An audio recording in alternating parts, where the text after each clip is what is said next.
Hey there, and welcome to Crime for Sleep. I know you're having trouble falling asleep, so let me keep you company with true crime stories from around the world. Before we dive in, I'm curious, where did you first hear this one? If you enjoy these stories, don't forget to like, comment, and subscribe. Now get comfortable, and let's get into tonight's case. Story 1. The Unraveling Thread. The clock chimed 4, or maybe it was 5. The hands seemed tired, pausing longer than ticks. I pulled my coat from the hanger, a tug that should have been routine, yet the fabric clung to me like a second skin, unwilling to let go. The hallway mirror flickered as if deciding whether to show me or hide me. Was my reflection always that dim? On the desk, my calendar's dates had faint shadows of previous days erased, numbers slipping out of their lines. I tilted my head, waiting for recall, a pattern to explain the misalignment. A draft curled my collar, there was no window open, and yet a whisper existed, carrying a scent of endings. I'd been living with these small distortions for weeks now, ever since I agreed to help with the case. The detective had called it a favor, review some files, offer a fresh perspective on what everyone assumed was a straightforward domestic incident, but nothing about it felt straightforward anymore. The manila envelope sat on my kitchen table, its edges softened from handling. Inside, photographs of a suburban home that looked identical to 1,000 others. White siding, red front door, manicured lawn. The kind of place where neighbors wave from driveways and children ride bicycles in lazy circles, except something terrible had happened there. I spread the photos across the table, my fingertips leaving faint smudges on the glossy surfaces. The living room appeared normal: floral couch, coffee table with a neat stack of magazines, family photos arranged on the mantel. But in one corner, barely visible, a lamp had been knocked over. The shade was crumpled, casting an odd shadow that seemed to reach toward the camera. The initial report described it as an accident. The woman of the house had fallen down the stairs, struck her head on the newel post. Her husband found her when he returned from work, called emergency services immediately. Tragic, but not uncommon. These things happen. But her sister hadn't believed it. She'd pushed for a second look, hired a private investigator who'd uncovered inconsistencies. Small things that individually meant nothing, but together formed a pattern that made my stomach tighten. I picked up the first witness statement, the husband's account of that evening. His handwriting was careful, controlled, each letter formed with deliberate precision. He described arriving home to find the front door unlocked, which was unusual because his wife always secured the house before dark. He'd called her name, received no response, then discovered her at the bottom of the staircase. The medical examiner had noted the head injury was consistent with a fall, but there were also bruises on her arms that seemed older, in various stages of healing. When asked about them, the husband explained that his wife had been clumsy lately, bumping into furniture, struggling with coordination. She'd been seeing a doctor about possible medication side effects. I reached for the prescription bottle evidence bag. The label was partially torn, but I could make out her name and the medication, something for anxiety. The bottle was nearly full despite being filled recently. Either she hadn't been taking the pills regularly, or someone wanted it to appear that way. The house felt different when I visited it. The current owners had renovated extensively, but the bones remained the same. I stood at the bottom of the staircase, looking up at the landing where she would have been before she fell. The angle seemed wrong somehow. If she'd simply lost her footing, wouldn't she have tumbled forward, not backward? I ran my hand along the banister, feeling for anything unusual. The wood was smooth, recently refinished, but there was a small gouge near the top that the sanders had missed. It was shaped like a half moon, as if something had been gripped too tightly, fingernails digging in. The neighbor I spoke with remembered that evening clearly. She'd been watering her garden when she heard raised voices coming from the house. Not unusual, she said. They'd been arguing more frequently in recent months, but this time felt different, more intense, more desperate. She'd considered going over to check, but decided it wasn't her place to interfere. Later, she'd seen the husband's car leave the driveway. This contradicted his statement about being at work all evening. When I mentioned this discrepancy, the neighbor's expression changed. She became fidgety, avoided eye contact. She said maybe she'd been mistaken about the timing, that it was easy to confuse one evening with another. I found myself returning to the case files repeatedly, searching for details I might have missed. The photographs revealed new secrets each time I examined them. In one image of the kitchen, a coffee cup sat on the counter, still containing liquid. If the husband had found her immediately upon arriving home, why hadn't he checked on her sooner? Why make coffee before searching the house? The victim's medical records painted a picture of a woman under increasing stress. Multiple visits to her doctor for headaches, insomnia, unexplained bruising. She'd mentioned feeling unsafe, but hadn't elaborated when pressed for details. The doctor had prescribed anxiety medication and suggested counseling, but there was no record of her following through with therapy. Her journal, discovered weeks after the incident, contained entries that made my hands shake as I read them. She wrote about feeling watched, about objects being moved when she wasn't looking, about conversations she couldn't quite remember having. The handwriting became increasingly erratic as the entries progressed, as if she'd been writing in darkness or while trembling. One entry stood out: "He knows that I know. The way he looks at me now, like he's calculating something. I found the insurance papers in his desk drawer. Why would he increase my policy without telling me?" The insurance investigation had been routine. The husband had indeed increased his wife's life insurance policy, but he'd provided a reasonable explanation. They'd recently taken out a larger mortgage and wanted to ensure adequate coverage. The timing seemed suspicious, but timing alone wasn't evidence of wrongdoing. I interviewed the victim's co-workers, hoping to gain insight into her state of mind. They described her as increasingly withdrawn in the weeks before her death. She'd stopped joining them for lunch, declined invitations to after-work gatherings. One colleague mentioned that she'd seemed startled by unexpected noises, jumping when someone approached her desk from behind. The husband had been cooperative throughout the investigation, perhaps too cooperative. He'd answered every question thoroughly, provided documentation when requested, even allowed investigators to search the house without requiring a warrant. His grief appeared genuine: red-rimmed eyes, trembling voice when speaking about his wife. But something about his demeanor felt rehearsed, as if he'd practiced his responses. I decided to visit the cemetery where she was buried. The headstone was simple, elegant, inscribed with her name and dates that bookended a life cut short. Fresh flowers had been placed recently, white roses, her favorite according to her sister.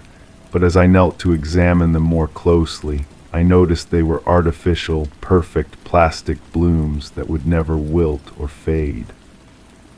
The groundskeeper mentioned that the husband visited regularly, always bringing the same artificial flowers. He'd explained that real flowers died too quickly, and he wanted something permanent to honor her memory. The groundskeeper found this touching, but it unsettled me. There was something cold about choosing permanence over the natural cycle of beauty and decay. I began having dreams about the staircase. In them, I was climbing toward the landing, but the steps kept multiplying beneath my feet. I could hear voices from above hers pleading, his responding in tones too low to understand. I'd wake with my heart racing, sheets damp with perspiration, the taste of fear metallic on my tongue. The case files had taken over my dining room table, spreading across the surface like a cancer. Photographs, statements, medical records, insurance documents, all the fragments of a life that had ended too soon and too conveniently. I'd trace connections with colored string, creating a web that grew more complex but no clearer with each addition. Her sister called regularly, desperate for answers I couldn't provide. She'd share memories of her sister's happiness in the early years of marriage, how she'd glowed when speaking about her husband. But that glow had dimmed gradually, replaced by something that looked like fear wearing the mask of devotion. The private investigator who'd initially worked the case had left detailed notes. He'd suspected the husband from the beginning but couldn't find concrete evidence. The man was careful, methodical, possibly sociopathic in his ability to maintain appearances while orchestrating his wife's psychological deterioration. But suspicion wasn't proof, and the case had gone cold. I found myself driving past the house at different hours, observing the new family that lived there. Children played in the yard where she had once tended flowers. Their laughter echoed off the walls that had witnessed her final moments. Did they sense the lingering presence of tragedy, or had happiness successfully exorcised the shadows? The husband had remarried within 2 years, a detail that struck me as significant. His new wife bore a striking resemblance to his first, same build, similar coloring, even comparable mannerisms according to those who'd observed them together. It was as if he'd found a replacement rather than a new love. I managed to encounter the new wife at a local market, striking up a casual conversation about produce selections. She seemed nervous, constantly glancing around as if expecting someone to appear. When I complimented her bracelet, she unconsciously pulled her sleeve down to cover what looked like finger-shaped bruises on her wrist. The pattern was repeating itself. Same isolation tactics, same gradual erosion of confidence, same careful documentation of her increasing clumsiness through medical visits. I wanted to warn her, but what could I say? That I suspected her husband of murdering his first wife based on circumstantial evidence and intuition. I contacted the detective who'd originally handled the case. He was nearing retirement, tired of unsolved mysteries that haunted his sleep. He admitted that the husband had always bothered him too composed, too helpful, too perfect in his role as grieving widower. But perfect wasn't criminal, and bothered wasn't evidence. The detective shared details that hadn't made it into the official reports. How the husband had asked about life insurance payouts before his wife's body had even been removed from the house. How he'd seemed more concerned about the investigation timeline than about planning funeral arrangements. How he'd disposed of his wife's personal belongings with unseemly haste, claiming that keeping them was too painful. I obtained copies of the husband's financial records through connections I'd rather not name. The months leading up to his wife's death showed increasing stress, missed mortgage payments, credit card debt, a failed business venture that had cost him significant money.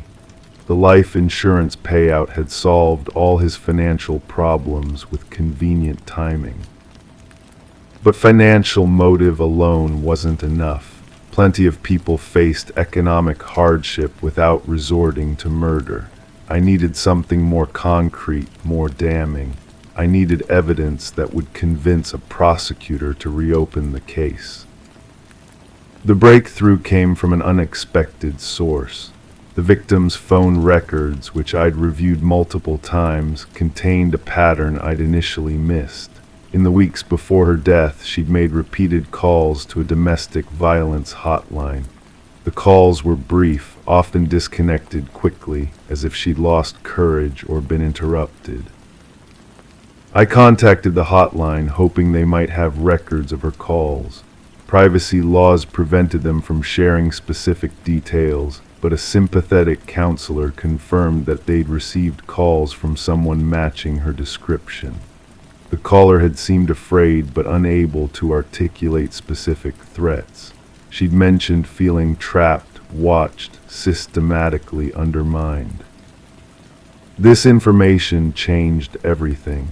It established a pattern of fear, suggested ongoing abuse, provided context for her increasingly erratic behavior. But it also raised new questions. If she'd been reaching out for help, why hadn't she followed through? What had prevented her from taking steps to protect herself? The answer might have been in her computer, but the hard drive had been wiped shortly after her death. The husband claimed it had crashed, requiring complete reformatting. Convenient, but not necessarily suspicious technology fails at the worst possible moments. However, a computer forensics expert I knew agreed to examine the drive pro bono. The results were illuminating. The drive hadn't crashed naturally. It had been deliberately wiped using software designed to prevent data recovery. Someone with technical knowledge had methodically erased every trace of the victim's digital life. Her emails, browsing history, documents, photographs all gone as if she'd never existed in cyberspace. This level of data destruction suggested premeditation. Someone had planned not just her death, but the elimination of any evidence she might have left behind. The husband worked in information technology, possessed the skills and knowledge necessary to perform such thorough digital house cleaning. I felt pieces of the puzzle clicking into place, forming a picture that made my skin crawl.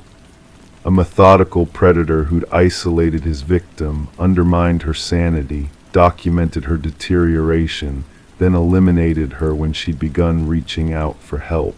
The perfect crime disguised as a tragic accident. But proving it remained impossible. Every piece of evidence had an alternative explanation. Every suspicious circumstance could be attributed to coincidence or misinterpretation. The husband had been careful, patient, thorough in his planning and execution.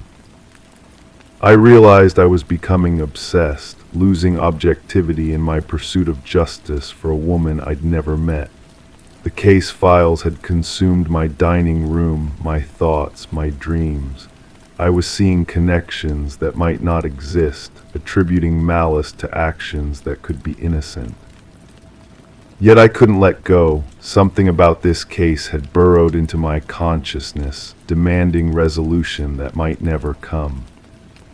The victim deserved someone to remember her story, to question the convenient narrative of accidental death, to refuse to let her murder be forgotten.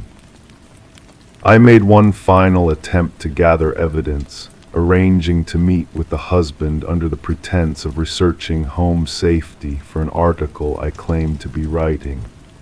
He agreed readily, eager to share his tragic experience if it might prevent similar accidents. He welcomed me into his new home, different location, same suburban perfection. His new wife served coffee with hands that trembled slightly, excusing herself quickly after brief introductions. The house felt sterile, devoid of personality, as if it were a stage set rather than a home. The husband spoke eloquently about his first wife, painting a picture of a troubled woman who'd struggled with anxiety and coordination problems. He'd tried to help her, he claimed, but she'd resisted medical intervention, refused to acknowledge the severity of her condition. Her death had been tragic, but not entirely unexpected given her deteriorating state. As he spoke, I noticed small details that confirmed my suspicions. The way he monitored his new wife's movements through the house.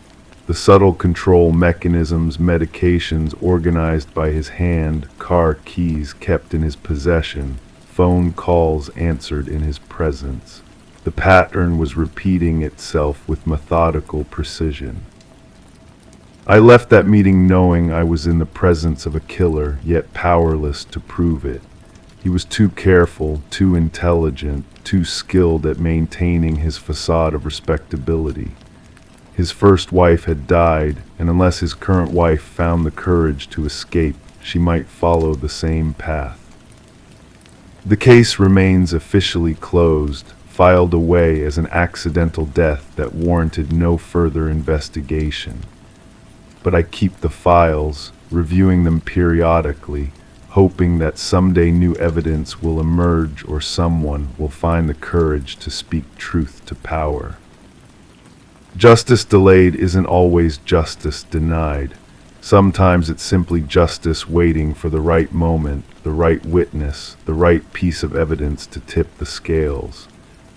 Until that moment comes, I remain vigilant, watching, waiting, remembering a woman whose death was too convenient to be accidental and too perfect to be proven otherwise.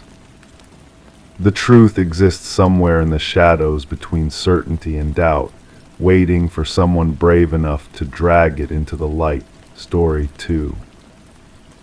I told them I hadn't noticed anything unusual. As I stood by the door, the lingering aroma of burnt wood and something sweet clung stubbornly to the drapes. The muted light filtered through grime-streaked glass, casting distorted shadows that swayed with the breeze from an open window. My pulse throbbed in my fingertips, echoing the silent rhythm of questions left unspoken. The floor creaked with disjointed familiarity, a language of confessions not asked for. And the glossy magazine on the coffee table lay open, pages stiff with a finger smudge that wasn't mine. The air was still, yet it whispered truths I dared not acknowledge. The thing about lies is how they settle into your bones. I've been carrying this one for weeks now, maybe months. Time moves differently when you're watching yourself from the outside, when every conversation feels rehearsed even as you're having it for the first time. She used to hum while she worked, always the same melody, something I never recognized, but that made the house feel alive. The sound would drift through the walls, seeping into corners where dust gathered and secrets accumulated like interest on unpaid debts. I'd find myself listening for it, that unconscious rhythm that meant everything was normal, everything was as it should be. The detective had kind eyes, that surprised me. I'd expected something sharper, more accusatory. Instead, she sat across from me in that cramped room and spoke in gentle tones about timelines and alibis, about the importance of remembering details, no matter how small. Her pen moved across the notepad with practiced efficiency, capturing my words before I'd fully formed them in my mind. I should have mentioned the phone calls, the ones that came after midnight when the house settled into its deepest quiet. She would answer on the first ring, as if she'd been waiting, her voice dropping to a whisper that barely carried through the thin walls. I never asked who called so late. Some boundaries feel too dangerous to cross. The magazine bothers me more than it should. Fashion spreads and celebrity gossip, nothing that would interest her. She preferred books, thick novels with serious covers and small print that made her squint. Yet there it was, open to an article about vacation destinations, places with white sand beaches and impossibly blue water, places we'd never discussed, never dreamed of together. Memory is unreliable, I know this now. What I thought I remembered from that morning, the smell of coffee brewing, the sound of water running in the bathroom, the impression of movement in my peripheral vision might have been echoes from other mornings, other routines layered on top of each other until they formed a palimpsest of ordinary moments. The neighbors were helpful, eager to share what they'd observed. The woman from across the street mentioned seeing lights on at unusual hours. The elderly man who walked his dog past our house every evening swore he'd heard raised voices, though he couldn't say when exactly. Their certainty unsettled me more than their suspicions. I keep returning to the window, the one that was open when I found the room empty. The breeze had scattered papers across the floor, and I'd spent precious minutes gathering them, smoothing out the wrinkles, arranging them back into neat piles. Bills, appointment reminders, a grocery list written in her careful handwriting. Normal things that felt suddenly ominous in their very normalcy. The sweet smell still haunts me, not perfume, something else. Something that reminded me of childhood summers and forgotten pleasures. I've walked through every room, pressing my face to curtains and upholstery, trying to locate its source. Its strongest near the window, as if it drifted in from outside and decided to stay. They asked about our relationship, whether we'd been happy, whether there had been any signs of trouble. How do you explain the slow erosion of intimacy, the way two people can share a space while occupying entirely different worlds? We were polite strangers who happened to sleep in the same bed, who moved around each other with the careful choreography of people avoiding collision. The burnt wood smell came from the fireplace. I discovered that later, after the questions had stopped and the house had emptied of official presence. Someone had burned papers there recently, though we hadn't used the fireplace in years. The ashes were still warm when I knelt to examine them, fine gray powder that dissolved between my fingers like talcum. I dream about the humming now. It comes to me in the space between sleep and waking, that familiar melody threading through my consciousness like a lifeline. Sometimes I wake with the tune on my lips, humming along to a song I never learned, carrying the rhythm of someone else's contentment. The phone records showed nothing unusual. Routine calls to family members, appointments with service providers, a few conversations with friends that lasted the appropriate amount of time. Nothing that suggested distress or planning or the kind of desperation that leads to irreversible decisions. The detective seemed disappointed by this normalcy, as if she'd expected the evidence to reveal some hidden drama. I think about the magazine often. Who brought it into our house? When did she develop an interest in tropical getaways and resort reviews? The subscription label bore her name, but in a font I didn't recognize, slightly different from the way she usually wrote her letters. Small discrepancies that might mean nothing or everything. The window faces east, toward the rising sun and the distant hills that form the horizon. She used to stand there in the mornings, coffee cup in hand, watching the light change from gray to gold. I thought it was meditation, a moment of peace before the day began. Now I wonder if she was watching for something else, waiting for a signal I never noticed. They found her car at the shopping center, parked between two others in a row of identical vehicles. The keys were missing, but her purse remained on the passenger seat, wallet intact, identification undisturbed. Another piece of the puzzle that refused to fit into any coherent picture. The security cameras showed her walking toward the entrance, but not coming back out. The house feels different now. Sounds carry strangely, echoing in rooms that were never empty before. I catch myself listening for footsteps that don't come, for the rustle of pages turning, for the soft percussion of daily life being lived by someone other than myself. The silence has weight, pressing down on everything with the persistence of unanswered questions. I should have paid more attention to the details. The way she started making her coffee differently, adding sugar when she'd always preferred it black. The books that appeared on her nightstand, titles I didn't recognize in genres she'd never shown interest in before. The subtle changes in routine that I dismissed as natural evolution, the small adjustments people make as they move through their lives. The detective called yesterday. New information, she said, though she couldn't share specifics. The investigation was ongoing, developing in ways that required patience and careful analysis. Her voice carried a note of something I couldn't identify, hope, perhaps, or resignation. I found myself holding the phone long after she'd hung up, listening to the dial tone like it might offer answers. The magazine is gone now. I looked for it after the police finished their second search, but the coffee table was bare except for a thin layer of dust and the faint impression of where it had lain. Someone must have taken it as evidence, though I can't imagine what secrets it might have contained between its glossy pages. I walked through the house at night, following paths we used to trace together. Kitchen to living room to bedroom, the geography of shared existence mapped in footsteps and habit. But the rhythm is wrong now, incomplete, like a song missing its harmony. I am learning to navigate this space alone, though it still feels like trespassing. The sweet smell is fading. Each day it grows a little fainter, overwhelmed by the ordinary odors of solitude, coffee grounds, and laundry detergent, the mustiness of rooms that don't get enough air.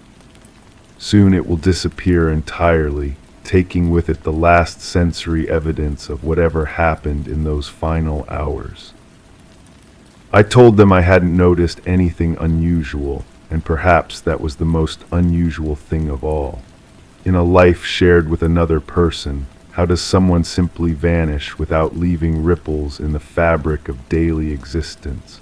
How does the absence of humming become just another form of silence, indistinguishable from all the other quiet spaces that fill our days? The window remains open. I cannot bring myself to close it, though the nights are growing cold and the wind carries scents I don't recognize. It feels like maintaining a vigil, keeping faith with some possibility I cannot name.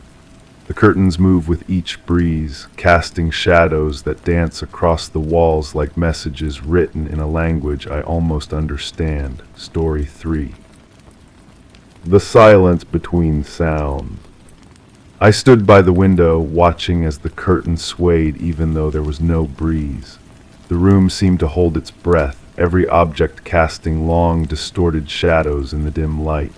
The clock ticked, not in its usual rhythm, but with an irregular, pointed slowness that made each second feel misplaced. Across the room, a picture frame hung slightly askew, its angle shifting imperceptibly earlier, but never fully settling back. I waited for a cue to move, a sign that this stasis was just a pause, not a fracture. Then it came, a faint, deliberate click, the latch on the door that should never have been engaged. The sound pulled me back to why I was there. The apartment belonged to someone who wouldn't be coming home. The police had finished their work, tagged what they needed, photographed what they deemed relevant, but they'd missed something. They always do. I'd been hired by the family to review the case file, to find what the official investigation had overlooked. The victim was a woman in her 30s, lived alone, worked from home as a freelance graphic designer. No obvious enemies, no threatening ex-boyfriends, no gambling debts or drug connections. She was found by her landlord after neighbors complained about a smell. The autopsy showed she'd been strangled, but there were no signs of forced entry, no evidence of a struggle. The official report concluded it was likely someone she knew and trusted. The investigation stalled when every person in her life had an alibi. Her case file grew thin, then cold. I walked through her living room, noting the careful arrangement of furniture, the dust-free surfaces, the way magazines were stacked with military precision. This was someone who controlled her environment completely, the kind of person who would notice if a single item was out of place. In the kitchen, I opened the refrigerator, still stocked with food that would never be eaten. Yogurt containers lined up by expiration date, vegetables in the crisper drawer arranged by color. Even in death, her obsessive organization felt alive, watching. The bedroom told a different story. Here, the police had disrupted her careful order. Drawers pulled open, contents rifled through, the mattress slightly askew on its frame. but something else was wrong. The closet door stood open, revealing clothes arranged by season, then by color within each season, except for one empty hanger hanging alone between a blue dress and a black blazer. I made a note what had been hanging there. The bathroom yielded more questions, 2 toothbrushes in the holder, though she lived alone. When I asked the investigating detective about this, he shrugged. Probably kept a spare, he said. People do that. But the spare toothbrush showed signs of use. Frayed bristles, a slight discoloration that comes from regular contact with toothpaste. Someone else had been using this bathroom, and recently. I spent the rest of that afternoon interviewing neighbors. Most had little to say. She was quiet, kept to herself, always polite but never friendly. The woman in the apartment below mentioned occasional footsteps late at night, heavier than you'd expect from someone so petite. The man across the hall said he sometimes heard 2 voices through the thin walls, though he'd never seen her with visitors. The landlord was more helpful. He'd been concerned about her for several weeks before finding the body.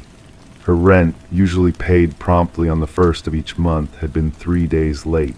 When he'd knocked to check on her, she'd answered through the door, said she was sick, would get the payment to him soon. Her voice had sounded strange, he said, hoarse, like she'd been crying. That evening I reviewed her phone records. The last call she'd made was to a number I didn't recognize. When I dialed it, I reached a disconnected line. The number had been active for only 2 weeks before her death, then immediately canceled.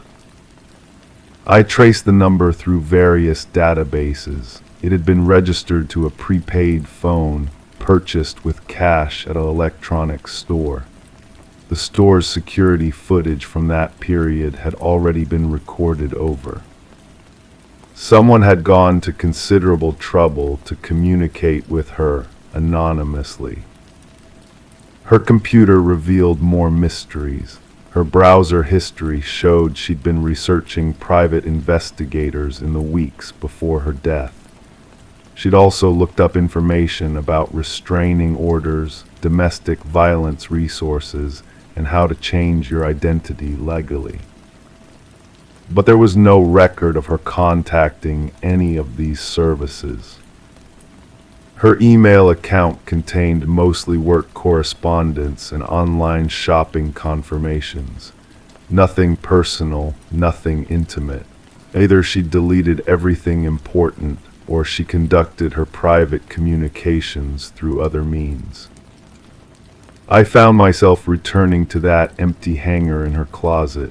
I called her sister, asked if she could remember what might have been hanging there. The sister was certain, a red dress, their mother's favorite, something the victim wore only on special occasions. Why would someone take a dress? The next day I interviewed her coworkers, the few clients she met with regularly. Everyone described her the same way, professional, reliable, somewhat distant. No one could remember her mentioning a romantic relationship, though several noted she'd seemed distracted in recent months.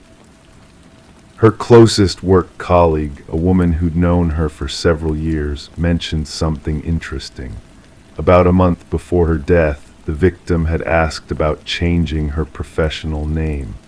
She'd wondered aloud whether it was possible to work under a pseudonym, how difficult it would be to rebuild her client base with a new identity.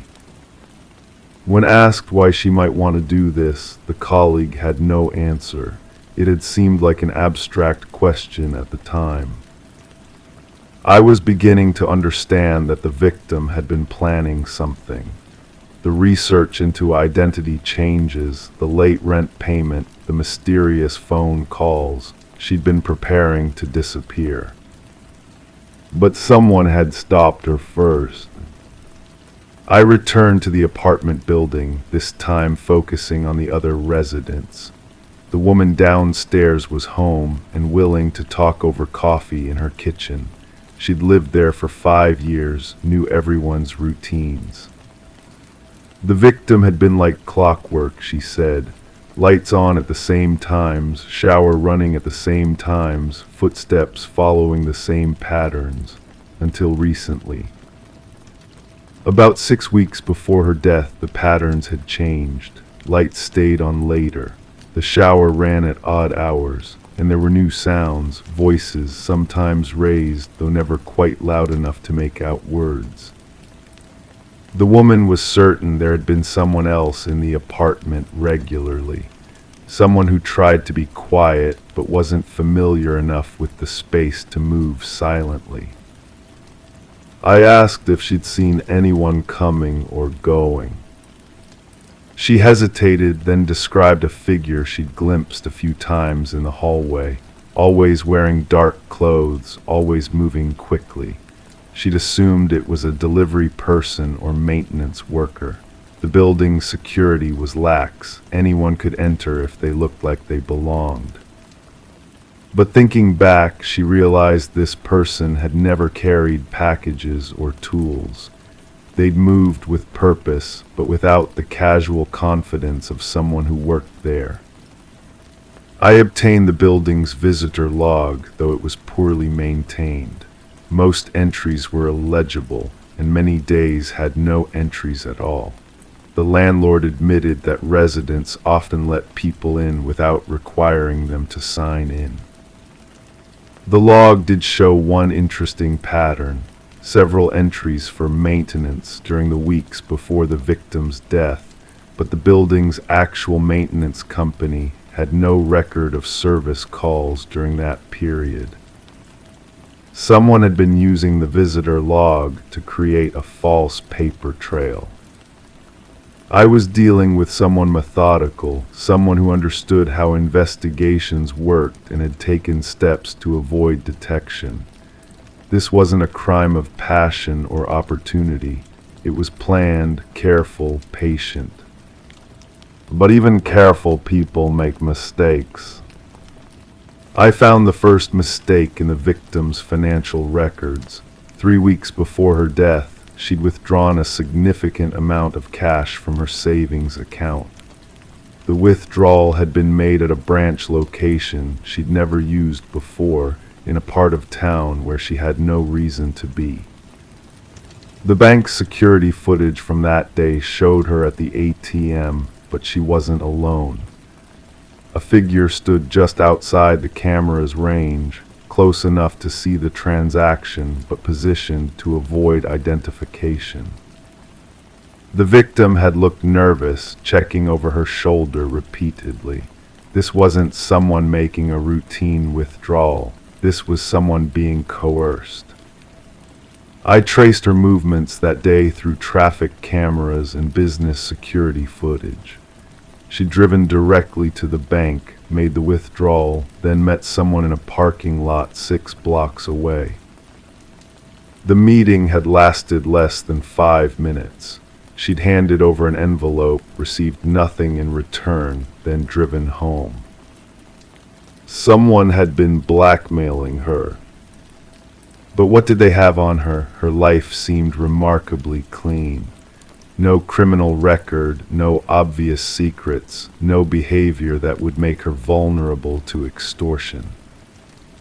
I dug deeper into her past, going back years before her death.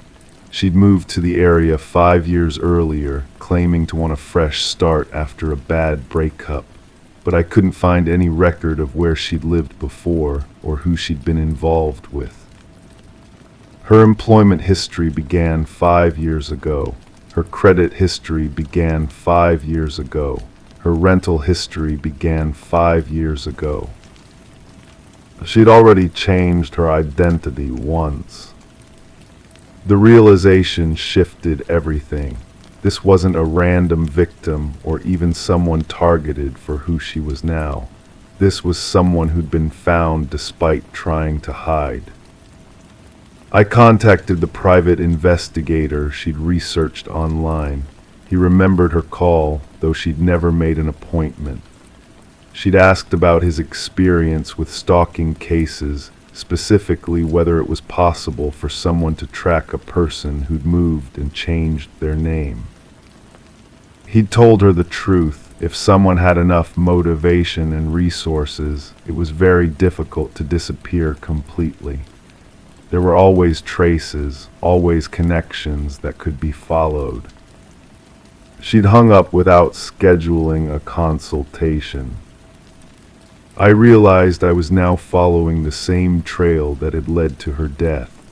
Someone else had traced her past, found her despite her precautions, and used that knowledge to control her. The blackmail had escalated to murder when she'd tried to disappear again. But I still didn't know who she'd been running from or why. The answer came from an unexpected source. While reviewing her computer files more thoroughly, I found a folder buried deep in her directory structure. It contained a single document, a partial draft of a letter she'd never sent. The letter began with an apology. She wrote about a mistake she'd made years ago, a moment of weakness that had destroyed someone's life. She'd been living with the guilt ever since, trying to build a new life while knowing she didn't deserve one. The letter broke off mid-sentence, as if she'd been interrupted while writing it. But it contained enough details for me to piece together what had happened. She'd been involved in a hit-and-run accident. Someone had died. She'd fled the scene and eventually fled the state, assuming a new identity to avoid prosecution. Someone had discovered her secret and used it to torment her. The blackmail wasn't about money, it was about justice or revenge. I traced the details from her letter and found the case. A pedestrian killed by a hit-and-run driver, the case never solved. The victim had been a young father, leaving behind a wife and 2 children. The family had never stopped looking for answers. I found them through victim advocacy groups and old news articles. The widow had remarried but kept her first husband's name. She'd become an advocate for hit-and-run victims, working to change laws and improve investigations. When I met her, I didn't immediately reveal what I discovered. I asked general questions about her advocacy work, her experience with the justice system. She was articulate, passionate, clearly driven by her loss. But there was something else, a controlled anger that seemed barely contained beneath her professional demeanor. When I mentioned I was investigating an unsolved murder, she became more interested. She asked detailed questions about the case, the investigation, the victim. Her questions were too informed, too specific. She knew more about police procedure and forensic evidence than most advocates would learn. I asked if she'd ever conducted her own investigations into unsolved cases. She smiled, but the expression didn't reach her eyes. Sometimes, she said, the system fails victims. Sometimes people have to seek their own answers. I left that meeting knowing I'd found my killer, but knowing I'd never prove it. She was too smart, too careful, too experienced in working within and around the justice system. She'd learned from years of dealing with incompetent investigations and legal loopholes. She'd found the woman who killed her husband, confirmed her identity, and executed a perfect revenge. The blackmail had been psychological torture, payment for years of unpunished guilt. The murder had been justice, delivered when her victim tried to escape again. I understood her motivation completely. I even admired her patience and skill. But understanding isn't the same as proving, and admiration isn't the same as approval. I filed my report with the family who'd hired me, documenting what I'd found, but acknowledging that the case would likely never be officially solved. The evidence was circumstantial, the killer too sophisticated to leave definitive proof. The family thanked me and paid my fee. They seemed satisfied with having answers, even if those answers wouldn't lead to an arrest. I never contacted the police with my suspicions. What would be the point? They'd investigate, find the same circumstantial evidence, and reach the same conclusion. The case would remain open but inactive, filed away with thousands of other unsolvable crimes. Justice had already been served, just not through official channels. Sometimes I think about both women, the victim who'd spent years running from her guilt and the killer who'd spent years hunting for her truth. Both had been destroyed by a single moment of weakness, a decision that rippled through time and claimed multiple lives. The red dress was never found. I suspect it was taken as a trophy, or perhaps destroyed as a final insult. Some questions don't need answers. Late at night, when I can't sleep, I wonder if I made the right choice in staying silent. But then I remember the widow's controlled anger, her years of fruitless advocacy, her husband's grave that she still visits weekly. Some debts can only be paid in full. The case file sits in my office, officially closed but never forgotten. Sometimes justice wears a badge and carries a gun.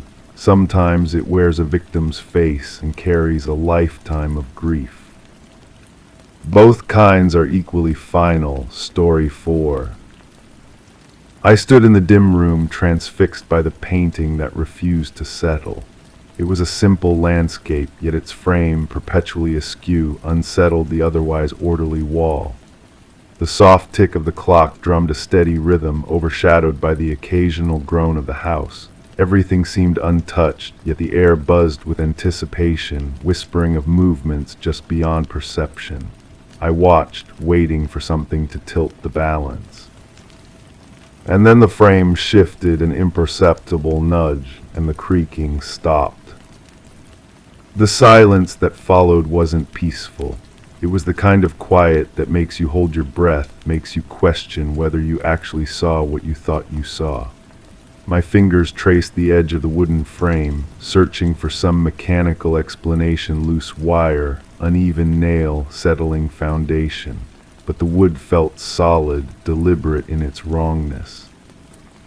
This wasn't the first time I'd noticed things moving in houses where they shouldn't. 3 months ago, or maybe 4 time blurs when you spend your days cataloging other people's abandoned spaces, I'd been called to assess the contents of a house left empty after its owner disappeared. Standard procedure, they told me. Insurance purposes. The adjuster needed photographs, inventory lists, estimates of value for items that might never be claimed. The missing person case had already grown cold by then. Local authorities had exhausted their leads, filed their reports, moved on to fresher mysteries. But someone still needed to document what remained behind, to transform a life into line items and dollar amounts. I remember the kitchen most clearly. Yellow wallpaper with tiny blue flowers curling at the seams. A coffee mug sat on the counter, handle turned toward the window. When I photographed it the first time, the handle pointed left. When I returned from the living room 20 minutes later, it had rotated 90 degrees. Small things, meaningless things. The case file mentioned no signs of struggle, no evidence of foul play.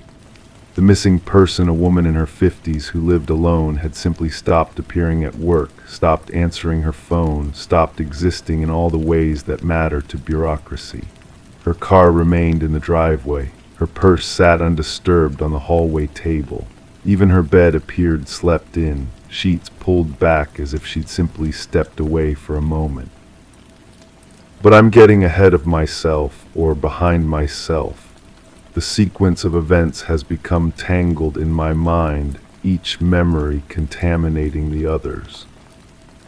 Standing in this dim room now, watching the crooked painting, I can't shake the feeling that I've been here before.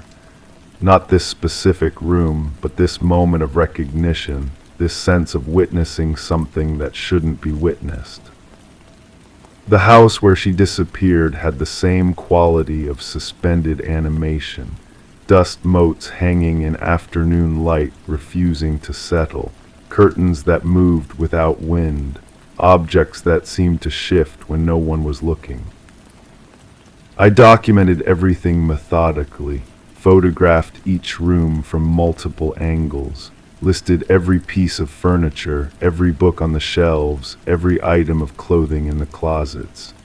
The insurance company required thoroughness, and I prided myself on attention to detail.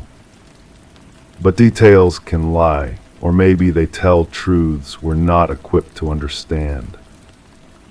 The woman's neighbor, an elderly man who lived across the street, had been the last person to see her. He'd watched her water her garden on a Tuesday morning, same as always. She'd waved to him, same as always. By Thursday, when her employer called to report her absence, she'd already become a mystery. She seemed normal, the neighbor told the investigating officer. I found the transcript tucked inside the case file, probably left there by mistake. Maybe a little distracted lately, but nothing unusual. She'd been talking about renovating the upstairs bedroom, buying new furniture, said she wanted to make a fresh start. Fresh start, the phrase echoed in my mind as I worked through her house, cataloging the life she'd apparently decided to leave behind. In the bedroom she'd planned to renovate, I found sketches, rough drawings of furniture arrangements, color swatches taped to notebook pages, measurements scrawled in margins. The handwriting grew increasingly erratic across the pages, as if her thoughts had been racing faster than her pen could follow. One sketch showed the room as it currently existed. The next showed it completely empty. The third showed it furnished again, but with different pieces, different arrangements. She'd drawn the same room over and over, each iteration slightly different, as if she couldn't settle on a vision that satisfied her. Or as if she'd been trying to solve a puzzle that had no solution. The painting in front of me now shifts again, just a fraction of a degree. I step back, studying the wall around it. No vibrations from passing traffic, no air currents from heating vents. The house sits in perfect stillness, yet something keeps nudging that frame out of alignment. I think about the coffee mug again, how it rotated on the counter while I worked in the other room, how I convinced myself I'd simply misremembered its original position. Memory plays tricks, especially when you're alone in strange houses, surrounded by the remnants of interrupted lives. But what if memory wasn't the problem? What if I'd been witnessing something else entirely? The missing woman's house had felt alive in ways that made no sense. Floors that creaked in response to footsteps that weren't there. Doors that swung closed behind me even when I'd propped them open. Light switches that seemed to flip themselves, plunging rooms into darkness just as I'd finished photographing them. I'd attributed it all to old wiring, settling foundations, my own nerves. Houses develop personalities over time, especially houses that have been suddenly abandoned. They respond to emptiness in unpredictable ways. But standing here now, watching this painting refuse to hang straight, I'm beginning to question my rational explanations. The insurance adjuster had seemed satisfied with my report. Standard contents, he'd said, nothing unusual about the inventory. The woman's disappearance might remain a mystery, but her possessions were ordinary enough furniture that could be valued, belongings that could be stored or sold or donated if she never returned to claim them. I had filed my photographs and moved on to the next assignment. Another empty house, another interrupted life to document and catalog. The work pays well enough, and there's always demand for someone willing to spend time alone with other people's abandoned things. But that house stayed with me, not because of what I'd found there, but because of what I'd felt there. The sense of being watched by invisible eyes. The conviction that I was documenting a performance rather than a reality, that someone had carefully arranged every detail for my camera. The woman's closet had been too perfectly organized. Clothes sorted by color and season, shoes lined up with military precision. Either she'd been obsessively neat, or someone had spent considerable time arranging her belongings after her disappearance. The investigating officer's notes mentioned no signs of disturbance, but what constitutes disturbance? If someone rearranges a life instead of destroying it, does that leave evidence?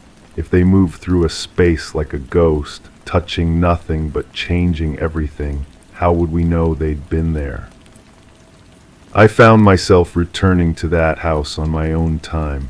Not officially, the insurance company had accepted my report and closed the file. But I couldn't stop thinking about the coffee mug, the way it had rotated while I worked in the other room. I needed to understand what I'd witnessed. The spare key remained hidden under the third flower pot from the left, exactly where the neighbor had told the investigating officer it would be. I let myself in on a gray afternoon when the street was empty, when no one would see me entering a house that no longer belonged to anyone. The coffee mug sat in the same position I'd left it, handle pointing toward the window, exactly as it appeared in my final photograph, but something felt different about the kitchen, some subtle shift in the arrangement of objects on the counter. I set up my camera and began photographing the room again, comparing each new image to the ones I'd taken months earlier. Most things appeared identical, but small details had changed. A salt shaker moved 3 inches to the right, a dish towel folded differently, a cookbook opened to a different page. Changes so minor they could have been caused by settling, by gravity, by the natural entropy that affects all abandoned spaces, but taken together they suggested something else: intention, purpose, the gradual transformation of a space by someone who understood how to move through it without leaving obvious traces.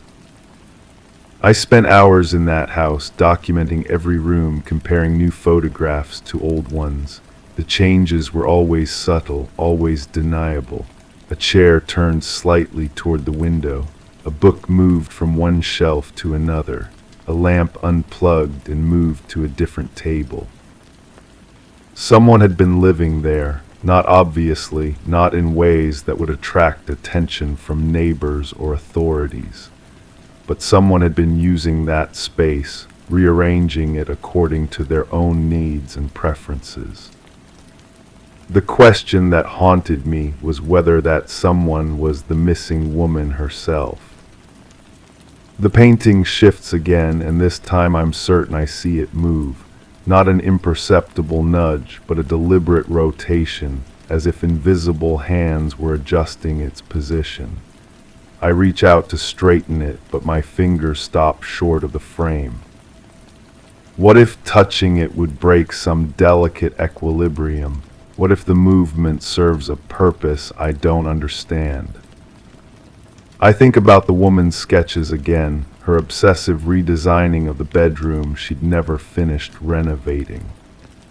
Page after page of the same room, rearranged endlessly, as if she'd been searching for some perfect configuration that would solve an invisible problem. Maybe she'd found it. Maybe her disappearance wasn't an ending but a beginning. Maybe she discovered how to exist in the spaces between official documentation, in the gaps between one photograph and the next. The house had felt alive because it was alive, not with supernatural presence but with human intention. Someone moving carefully through familiar rooms, adjusting details, maintaining a life that existed outside the boundaries of normal observation. I'd documented her absence, but I'd been witnessing her presence. The realization should have been satisfying, should have provided the closure I'd been seeking. But instead, it opened new questions that felt more disturbing than the original mystery. If she was still there, why hide? If she'd chosen to disappear, why maintain the pretense of being missing? What kind of life requires such elaborate concealment? And more troubling, if I was right, if she'd been there while I worked, watching me catalog her abandoned possessions, what did that make me? Unwitting accomplice to her deception, instrument of her surveillance.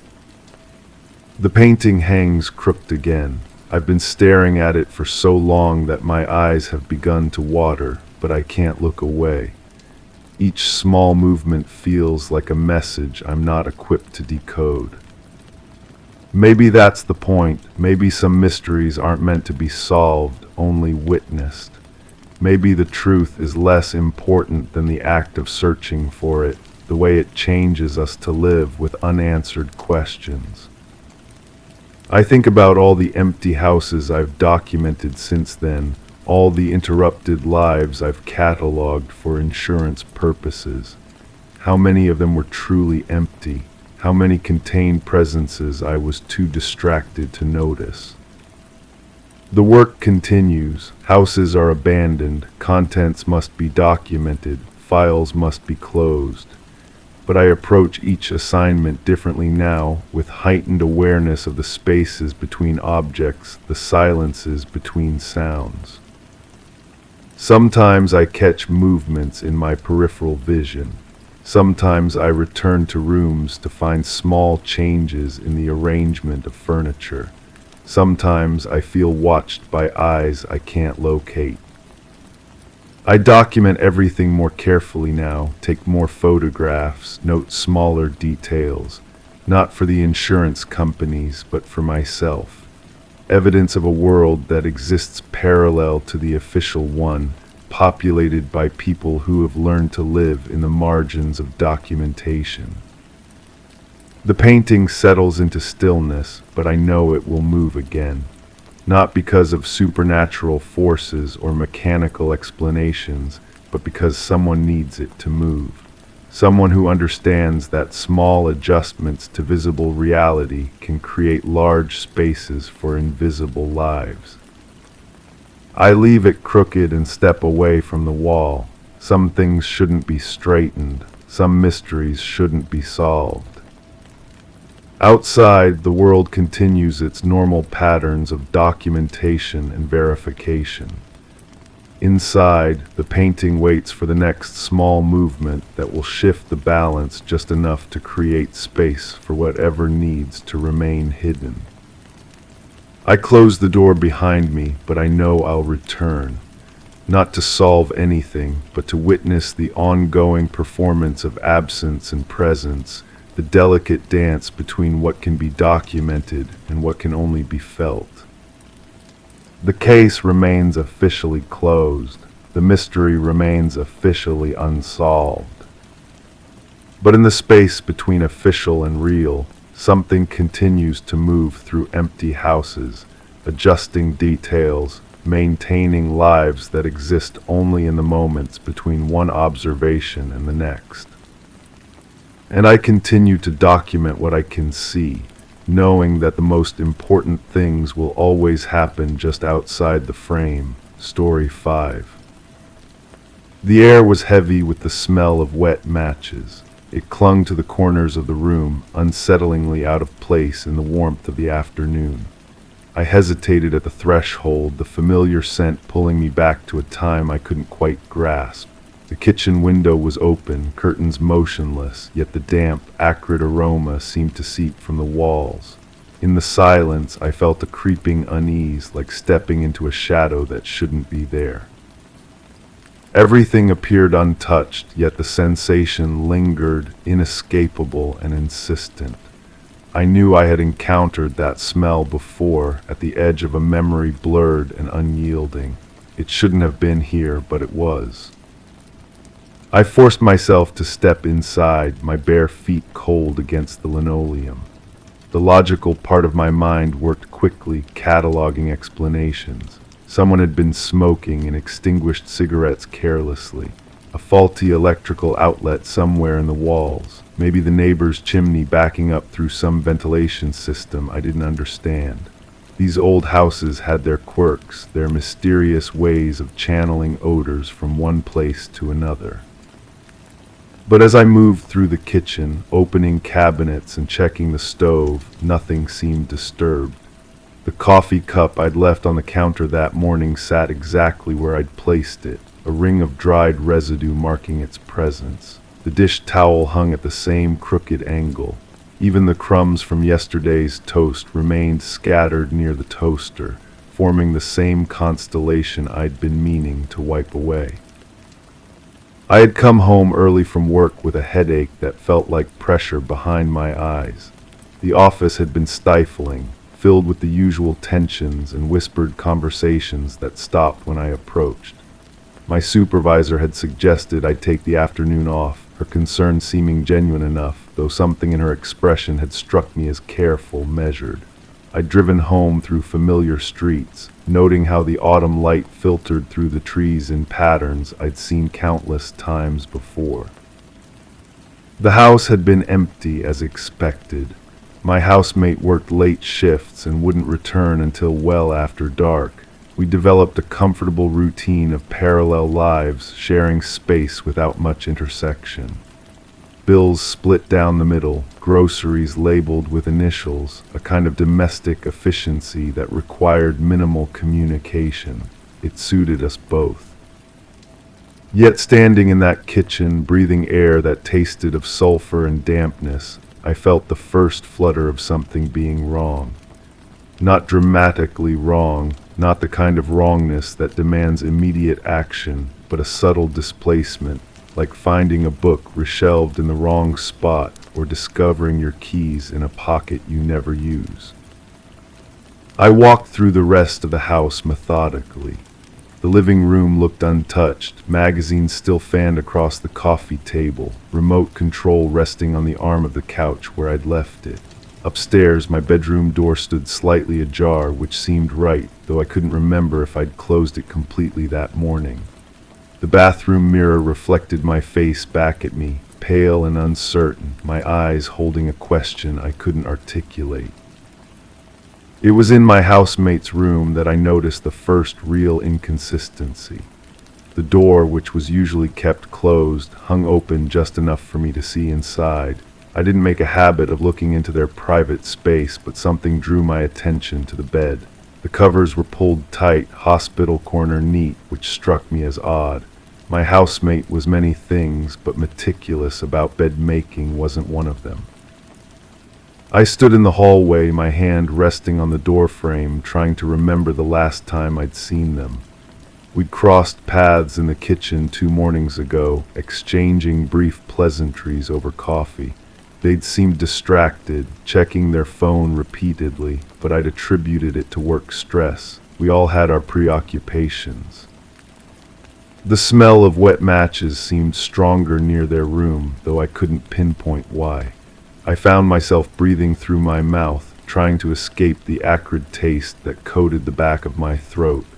My headache was getting worse, a steady thrum that made thinking feel like swimming through thick water. I returned to the kitchen and sat at the small table where we sometimes shared meals. The afternoon light was beginning to shift, casting longer shadows across the floor. I tried to reconstruct the morning, searching for details that might explain the smell, the sense of displacement that clung to everything like humidity. But as I sat there, other images began to surface, fragmentary and strange. The sound of footsteps on the stairs in the middle of the night, though I'd assumed it was my housemate returning from work. The creak of floorboards in the hallway, which could have been the house settling. A door closing somewhere in the darkness, soft but definitive. I remembered waking with a start sometime before dawn, my heart racing from a dream I couldn't recall. The house had felt different than two, charged with an energy that made sleep impossible. I'd lain in bed listening to the familiar sounds of the building, trying to identify what had changed. But eventually exhaustion had pulled me back under, and morning had arrived with its usual demands. Now, sitting in the kitchen with that persistent smell filling my nostrils, I wondered if those nighttime disturbances had been more significant than I'd realized. The human mind has a way of normalizing the abnormal, of filing away inconsistencies to maintain the illusion of order. But sometimes those filed away details accumulate, creating a weight that can no longer be ignored. I got up and checked the basement, something I rarely did. The wooden steps creaked under my weight and the air grew cooler as I descended. The basement was largely unused, a repository for boxes and forgotten furniture, the detritus of lives lived elsewhere. But even here in this neglected space, I caught traces of that wet match smell, fainter but unmistakable. The single bulb cast harsh shadows across the concrete floor. I moved between stacked boxes, my footsteps echoing in the confined space. Nothing seemed disturbed, but I noticed patches of dampness on the floor that I didn't remember seeing before. The dampness formed irregular shapes, like water had been spilled and partially cleaned up, leaving only traces behind. I knelt and touched one of the damp spots. My fingers came away slightly gritty, as if the water had contained something that left residue. The smell was stronger here, concentrated in the cool air that seemed to hold odors longer than the warmer rooms above. As I stood, a wave of dizziness passed through me, and for a moment the basement seemed to shift, the shadows rearranging themselves into patterns that suggested movement where there should have been none. I gripped the railing of the stairs, waiting for the sensation to pass, but it left behind a lingering unease that followed me back upstairs. The afternoon was wearing on, and I realized I hadn't eaten since morning. I made a sandwich mechanically, my mind still turning over the small mysteries that had accumulated throughout the day. The bread tasted stale, though the expiration date suggested it should still be fresh. Even simple things seemed slightly off, as if the entire house existed in a state of subtle wrongness.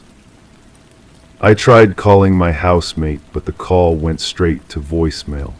Their voice sounded different on the recording, more formal than I remembered, though that could have been the effect of the phone's compression. I left a brief message asking them to call me back, nothing urgent, just checking in. But as evening approached and my housemate didn't return, the smell of wet matches seemed to intensify. I opened more windows, turned on fans, but the odor persisted, woven into the fabric of the house itself.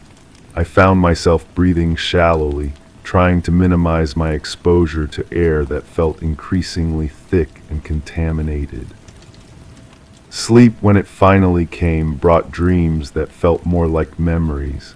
I was in the basement again, but it was different, larger somehow, with corners that stretched beyond the reach of light. The dampness on the floor had spread, forming pools that reflected nothing.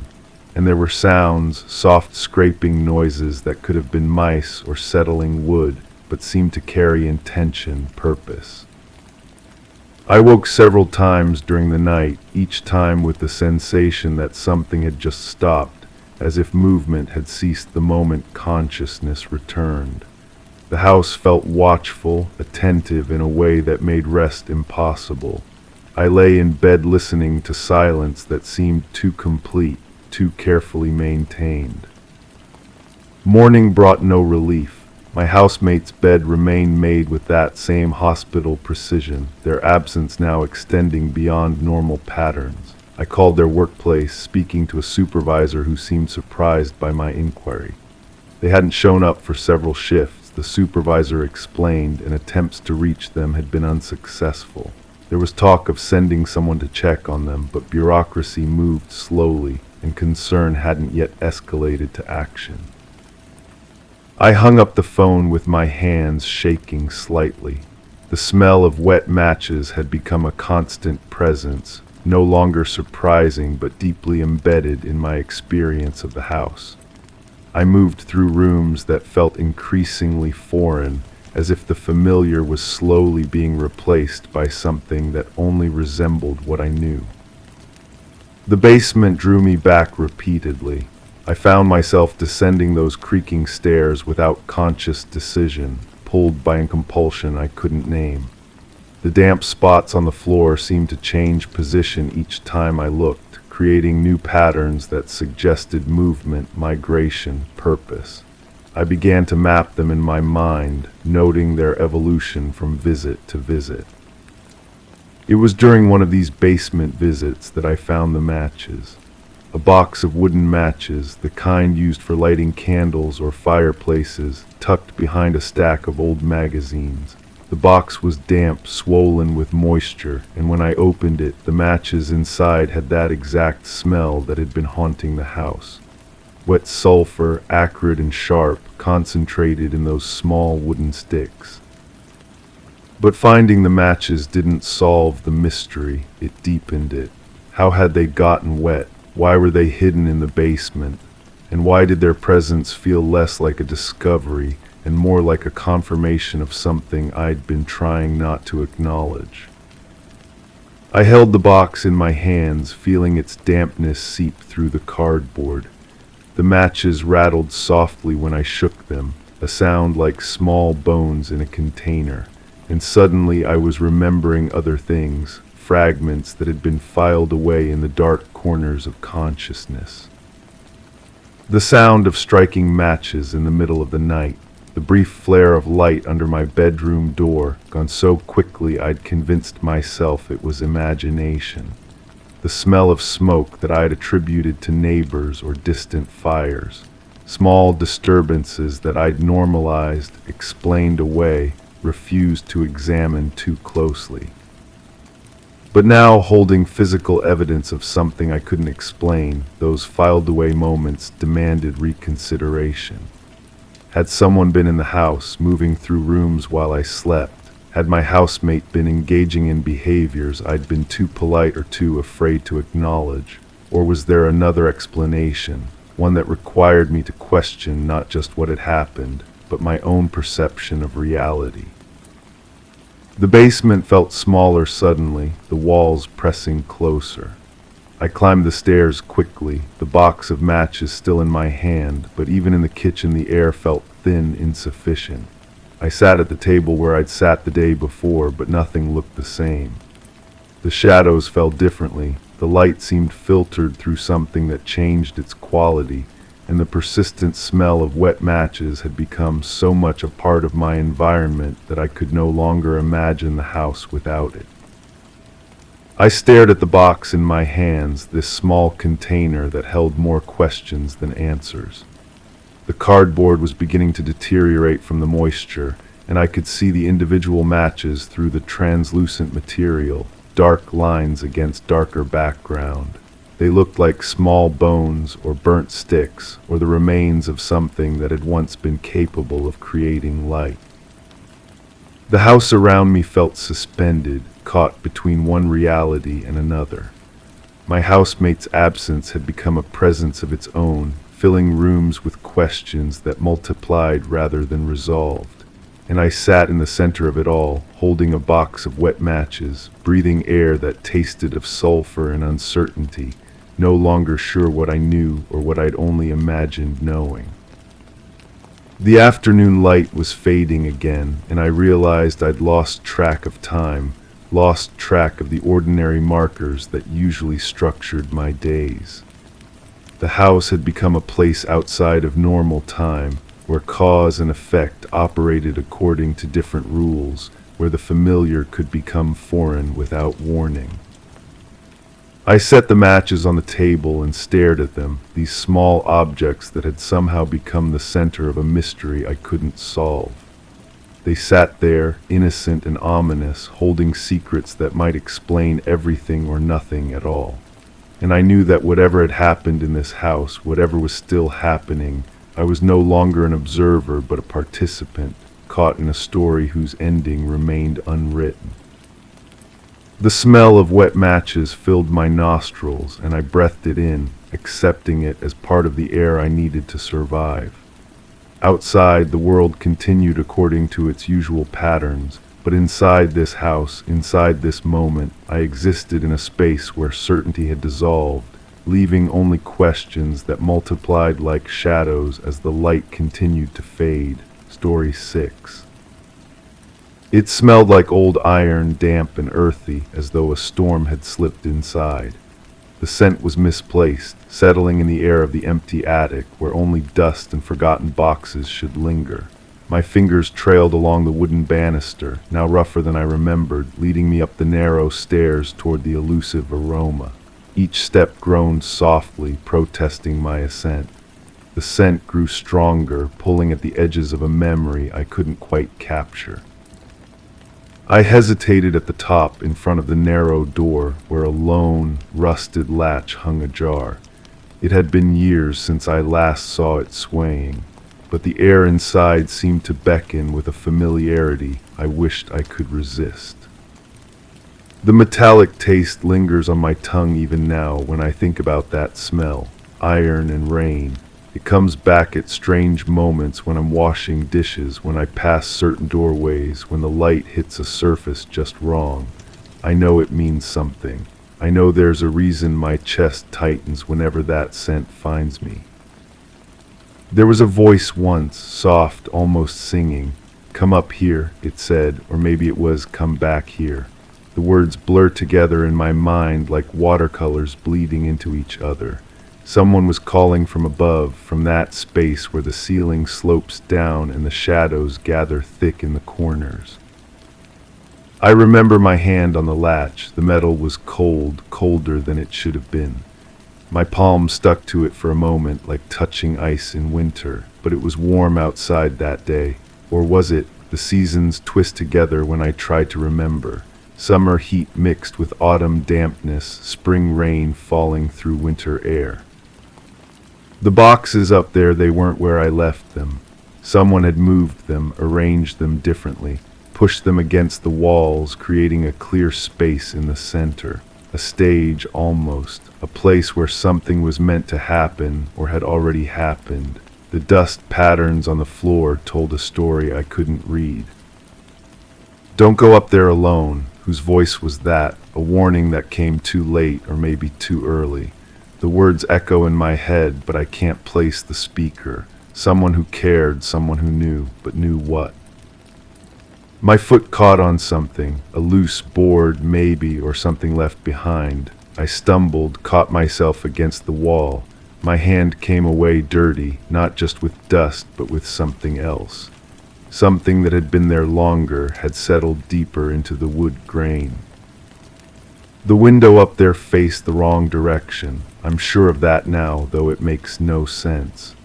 Windows don't move, don't change their orientation. But I remember looking out and seeing a view that couldn't exist, shadows falling where light should be, darkness creeping in from angles that defied the sun's path. There was a sound like breathing, but not quite, like the house itself was inhaling, drawing something in. The floorboards beneath my feet felt unstable, as though they might give way at any moment. I wanted to leave, should have left, but something held me there in that space between the stairs and the door. "You found it," the voice again, clearer this time, pleased, almost proud, but found what? I was only looking, only trying to understand why that smell had drawn me up here, only trying to remember what I'd forgotten.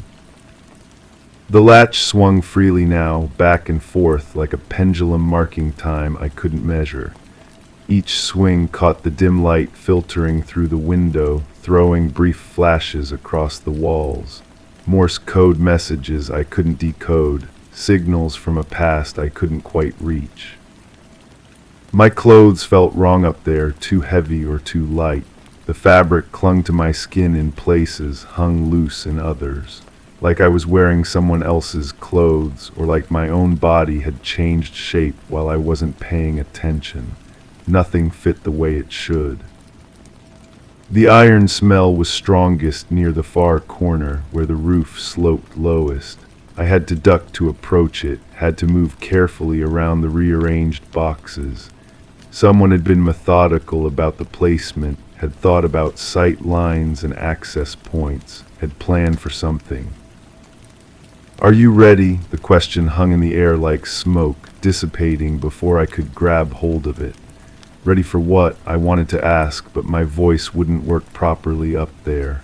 The words came out wrong, shaped differently by the strange acoustics of that space. I found myself touching things I shouldn't touch. The walls, the boxes, surfaces that felt somehow contaminated. My hands moved without my permission, guided by muscle memory I didn't know I possessed. Like I'd been up there before, many times before, following a routine I'd forgotten but my body remembered.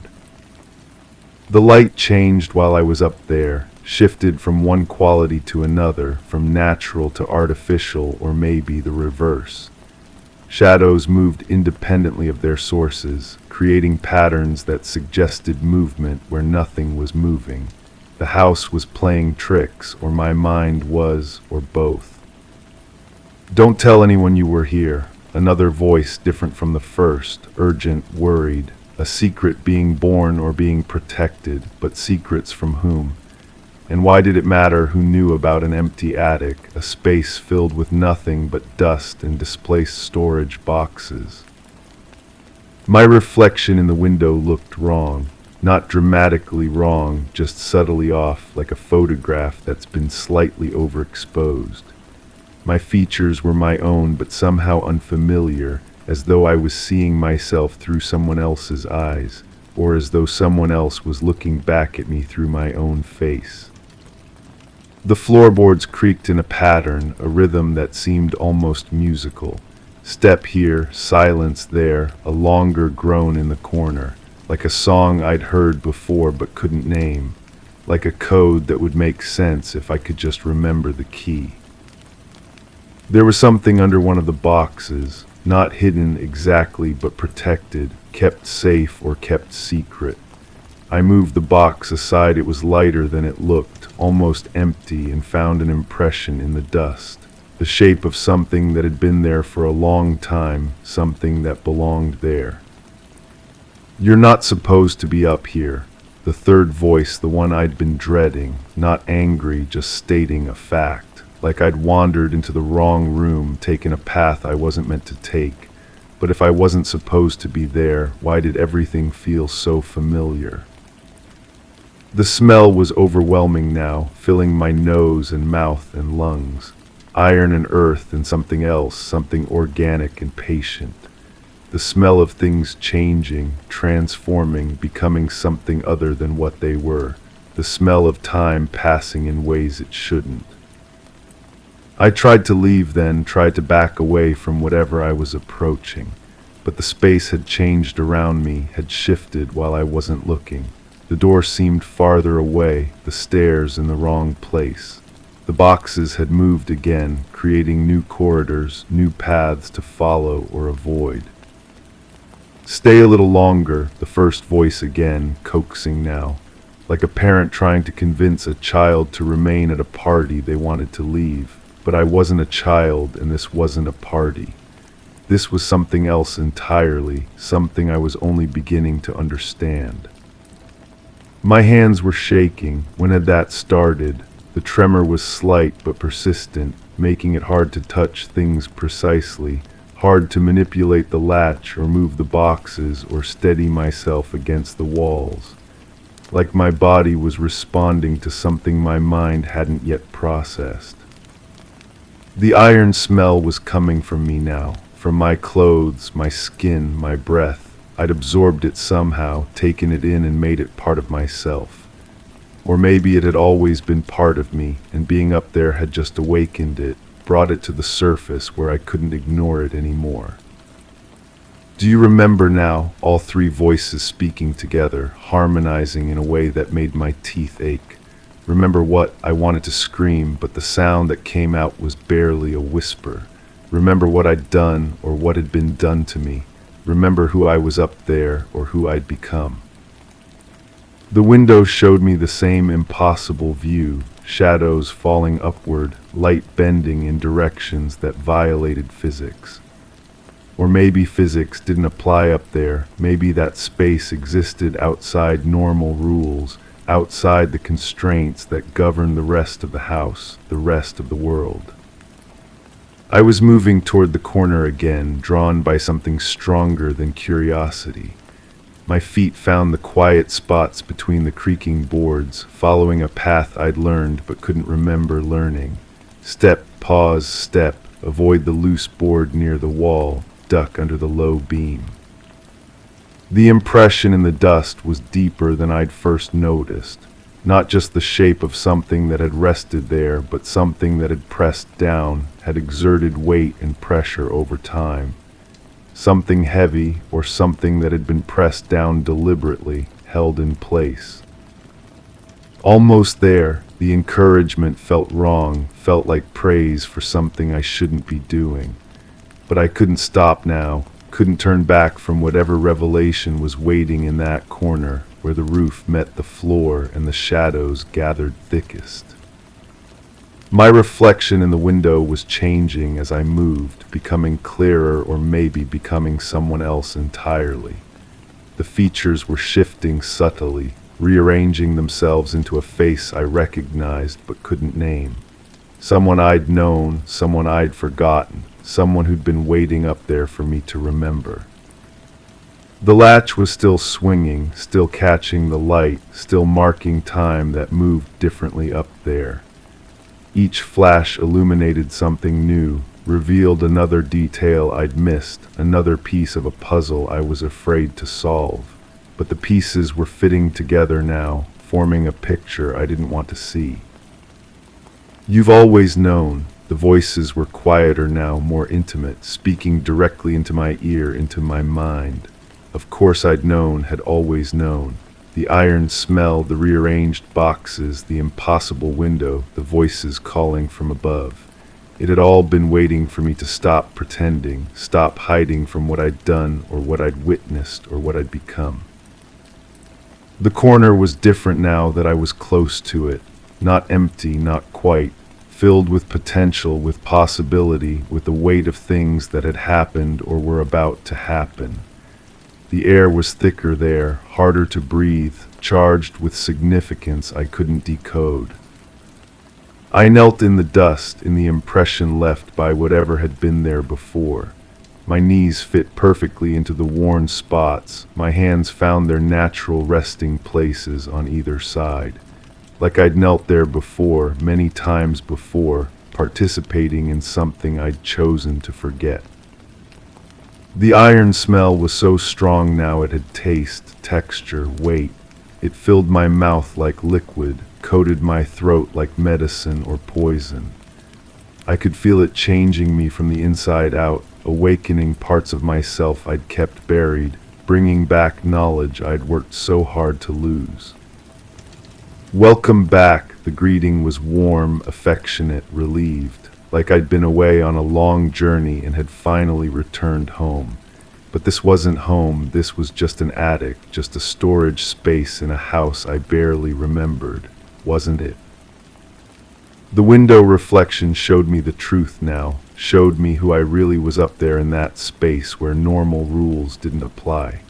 Not the person I pretended to be downstairs, in the world where people had names and places, had addresses, and time moved in predictable directions.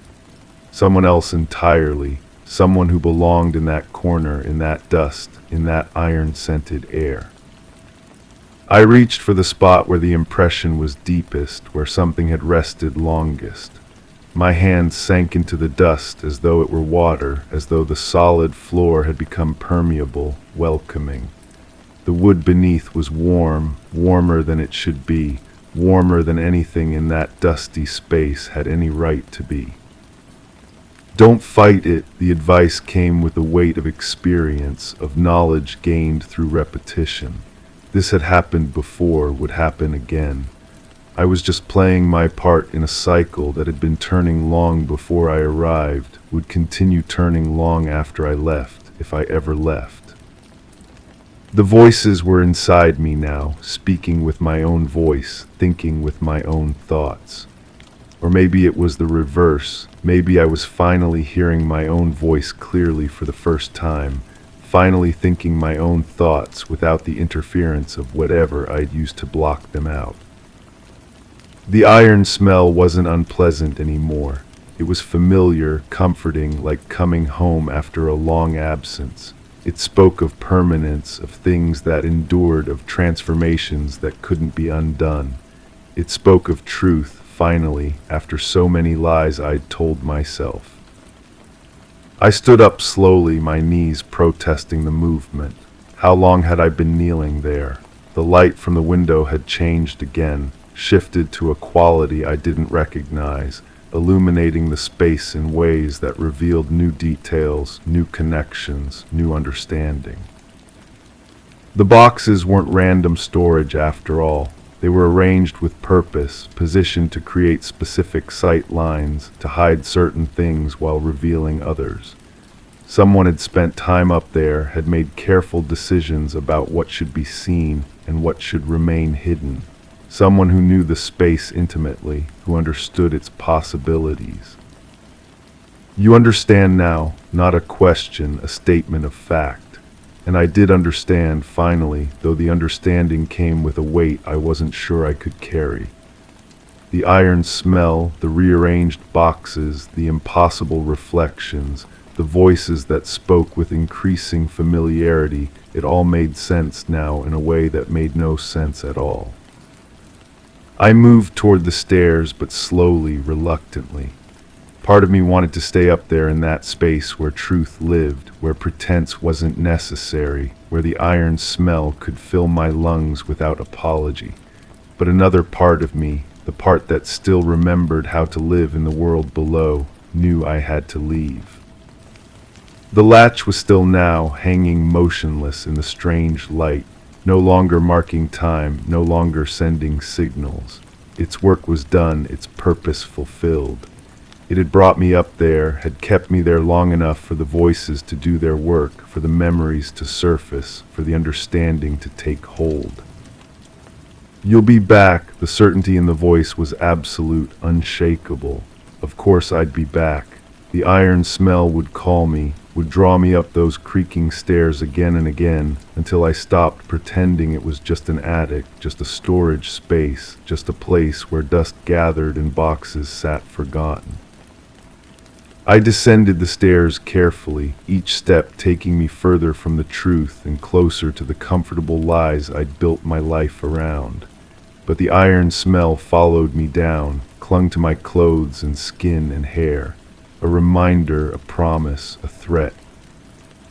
The house felt different now that I'd been up there, now that I'd remembered what I'd worked so hard to forget. The walls seemed thinner, more permeable, the boundaries between spaces less defined, as though the attic had infected the rest of the house with its strange properties, its flexible relationship with reality. I tried to shower away the iron smell, tried to scrub it from my skin and wash it from my hair. But it had gone deeper than surface contamination, had become part of my chemistry, my essence. I could taste it when I breathed, feel it in my pulse, hear it in the rhythm of my heartbeat. The voices were quieter now, but not gone, whispering at the edges of my consciousness like a radio playing in another room. Reminding me of what I'd learned up there, of what I'd always known but had chosen to forget. Reminding me that some truths, once awakened, refused to sleep again. I went about my daily routines, but everything felt performative now, like I was playing a role in a play I'd forgotten I was in. The person who cooked meals and paid bills and made conversation that wasn't really me.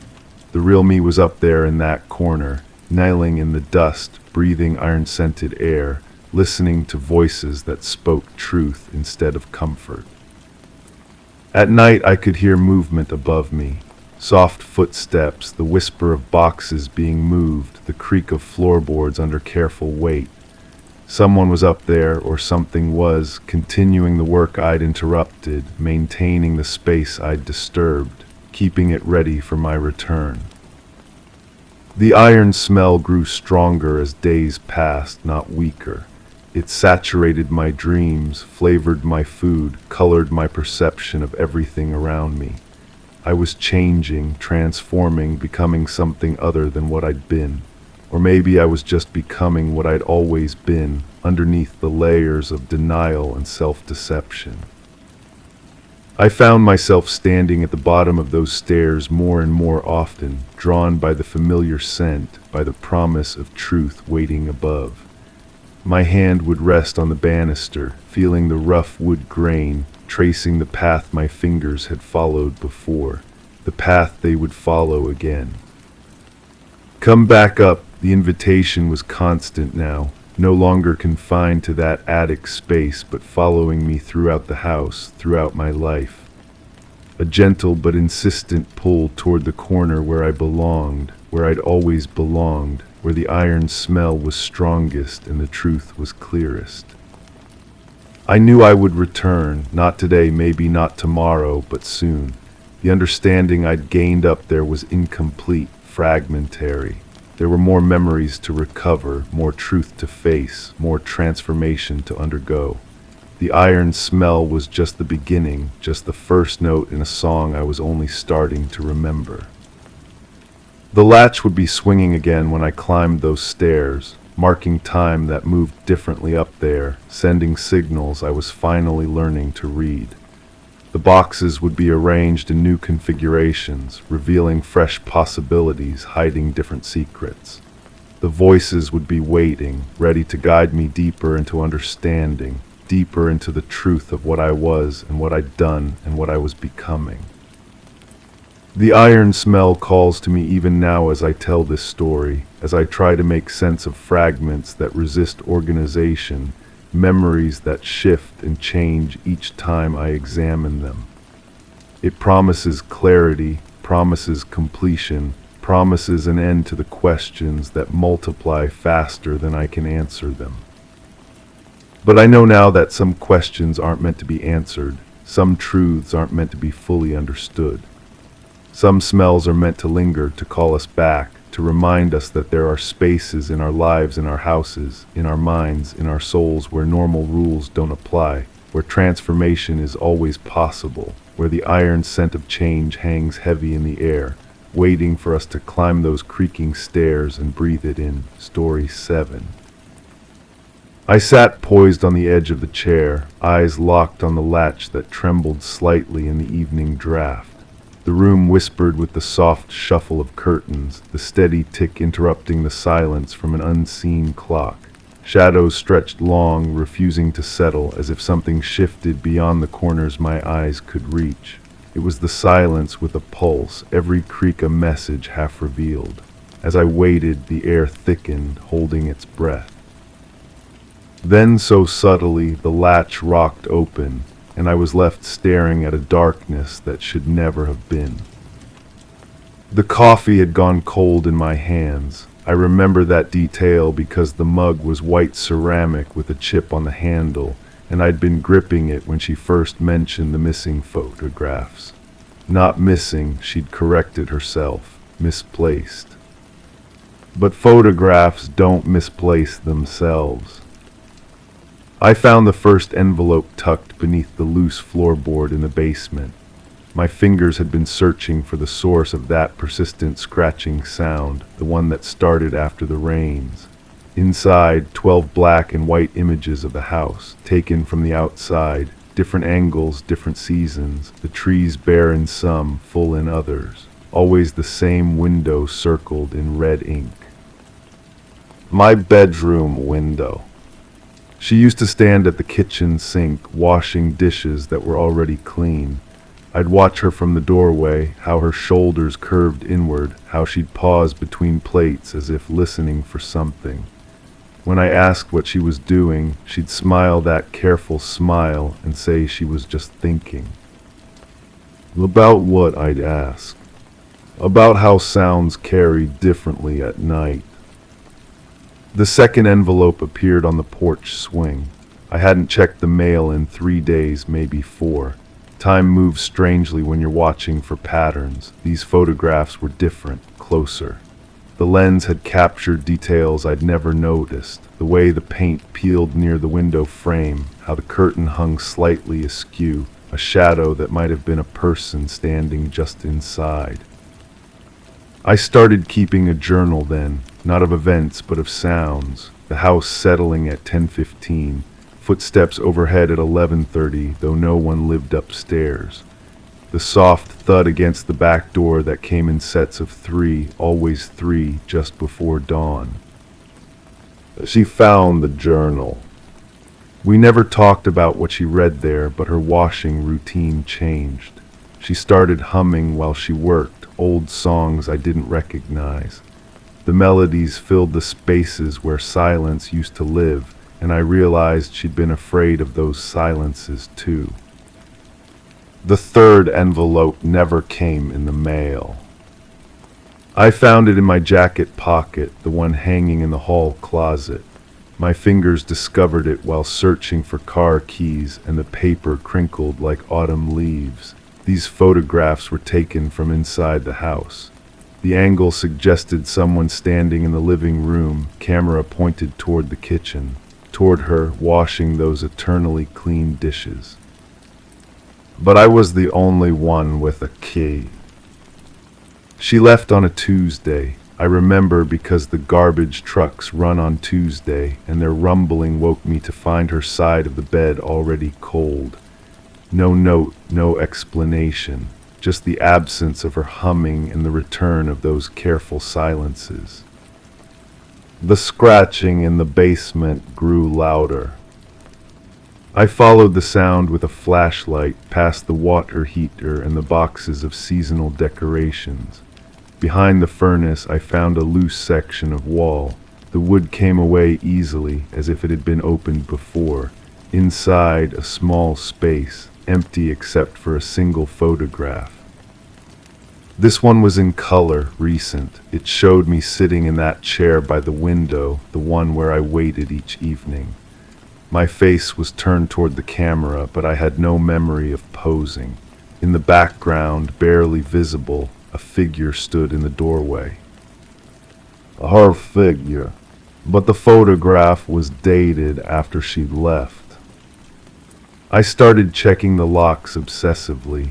Front door, back door, basement entrance, every window. The ritual became a prayer of sorts, each turn of each latch a small bargain with uncertainty. Still, things moved. A book shifted on a shelf. A glass appeared in the sink. Fresh coffee brewed itself in the morning. The envelope with my name written in her handwriting arrived on a Thursday. Inside, a single sheet of paper, not a letter, just an address, a place I didn't recognize in a part of town I'd never visited. Below the address, a time. No signature, no explanation, just coordinates for a meeting I wasn't sure I wanted to attend. But I went. The address led to a storage facility, row upon row of identical units stretching into the evening haze. The number she'd written corresponded to a unit in the back corner, its orange door slightly ajar. Inside, boxes, dozens of them, each labeled with dates spanning months, maybe years.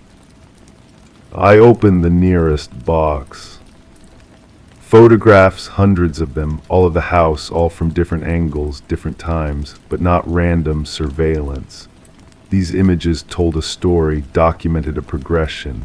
They showed the house changing, small details shifting, a new plant in a window, different curtains, furniture rearranged. Changes I didn't remember making. At the bottom of the box, a camera, professional grade, expensive. The kind used by someone who understood light and shadow, who knew how to capture truth in silver and grain. I'd never seen it before, but my fingerprints were already on the lens. The last box contained mirrors. Not photographs of mirrors, but actual mirrors. Small ones, the kind used for makeup or shaving. each one wrapped carefully in tissue paper, each one positioned to reflect a specific angle. I understood then. The photographs hadn't been taken by someone standing in the rooms. They'd been taken by someone who'd placed mirrors strategically, who'd learned to see around corners, through doorways, into spaces that should have been private. Someone who'd been watching for a very long time. I drove home with the camera on the passenger seat. The house looked different now, or maybe I was seeing it clearly for the first time. Every window seemed like an eye, every shadow a hiding place. I parked in the driveway and sat for a long moment, studying the structure I'd called home. The red circles from the early photographs made sense now. They weren't marking targets, they were marking blind spots. Places where mirrors could be hidden. Inside, I began the search systematically. Behind picture frames, tucked into light fixtures, wedged between books on shelves, I found 17 mirrors, each one positioned to reflect into another, creating a network of sight lines that covered every room. Someone could stand in the basement and see the bedroom, could hide in the closet and watch the kitchen, could document every moment of a life without ever being seen. The camera's memory card contained over 1,000 images. I scrolled through them on the small LCD screen, watching my life play out in reverse chronological order. There I was, brushing my teeth, reading the newspaper, sleeping. The timestamps showed the photos had been taken over months, a comprehensive catalog of ordinary moments made sinister by their unauthorized capture. But the strangest thing was the progression. The early photos showed me alone, just me going through the motions of solitary living. Then gradually she appeared in the frames, first as a shadow in the background, then more clearly. The photos documented not just my life, but her entrance into it, her slow integration into my routines. As if someone had been planning it. I found her in the basement. Not hiding, not lurking, just standing near the furnace, looking up at me with that same careful smile. She held a small digital recorder in her hands, the kind used for interviews or note-taking. When she saw me notice it, she pressed play. My voice filled the basement air, but not my voice as I knew it. This voice was different, harder. It spoke about surveillance techniques, about psychological manipulation, about the thrill of watching someone who didn't know they were being watched. It talked about her like she was a subject, an experiment. I had no memory of making that recording. She set the device on the concrete floor between us and spoke for the first time in weeks. Her voice was steady, unsurprised. You left this running during one of your episodes. Episodes, the word hung in the air like smoke. The doctor said you might not remember them. That's why I started taking the photographs, evidence, documentation, proof of what you were becoming when you weren't yourself. I stared at the recorder, at the small red light that indicated it was still running. But then you started to suspect me instead of suspecting yourself, and I realized the documentation had become part of the problem. You weren't seeing the truth anymore. You were seeing a story you'd constructed to avoid the truth. The basement felt smaller suddenly, the walls pressing closer. So I left to see what you'd do, to see if the episodes would stop or if they'd get worse. She gestured toward the camera I still held. You've been photographing yourself, all those pictures you thought someone else was taking. You've been placing the mirrors, leaving the envelopes, creating the mystery you've been trying to solve. I wanted to argue, to deny, but something in the weight of the camera felt familiar now. The way it balanced in my hands, the muscle memory of adjusting focus, framing shots. The scratching sounds were you moving the mirrors around. The footsteps upstairs were you sleepwalking. The coffee brewing itself was you getting up before dawn and forgetting. My finger found the camera's power button. The LCD screen flickered to life, showing the last image taken. It was a photograph of her, standing exactly where she stood now. The timestamp showed it had been captured just moments before I'd walked down the stairs. But I had no memory of taking it. She picked up the recorder and held it toward me. Listen to the rest. The voice that emerged was mine, but speaking words I didn't remember thinking. It talked about love as a form of surveillance, about the need to document and control. It described elaborate plans for monitoring her movements, for ensuring she could never truly leave. It spoke with the calm certainty of someone who believed their obsession was justified. Someone who had convinced themselves they were the victim rather than the perpetrator. The recording ended, but the basement held onto the echo of that strange voice. My voice speaking thoughts I couldn't claim as my own. She moved toward the stairs, pausing at the bottom step. I came back because I thought you deserved to know, to understand what's been happening to you, but I can't stay, not while you're fragmenting like this. I wanted to follow her to explain or apologize or argue, but my feet felt rooted to the concrete floor, and the camera in my hands seemed to be growing heavier. The episodes are getting longer, she said without turning around. Soon there might not be any space left for the person I used to know.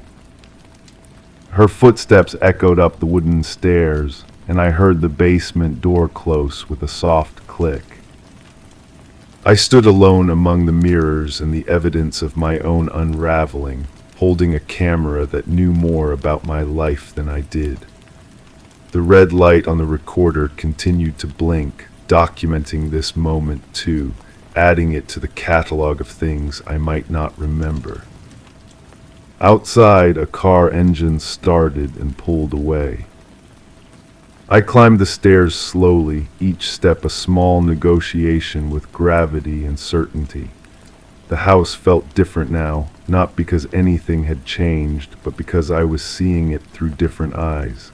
The eyes of someone who had been both the watcher and the watched, the hunter and the hunted. In the living room, I sat down in the chair by the window, the same chair where this had all started, or where I'd first become aware it was starting. The latch on the window trembled slightly in the evening draft, just as it had before. But now I wondered if I'd been the one making it tremble. I raised the camera and focused the lens on my own reflection in the window glass.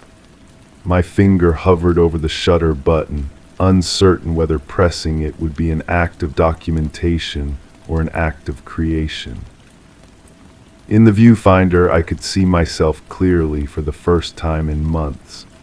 Behind my reflected image, the room stretched away into darkness, full of corners where mirrors might be hidden, where other versions of myself might be standing and watching.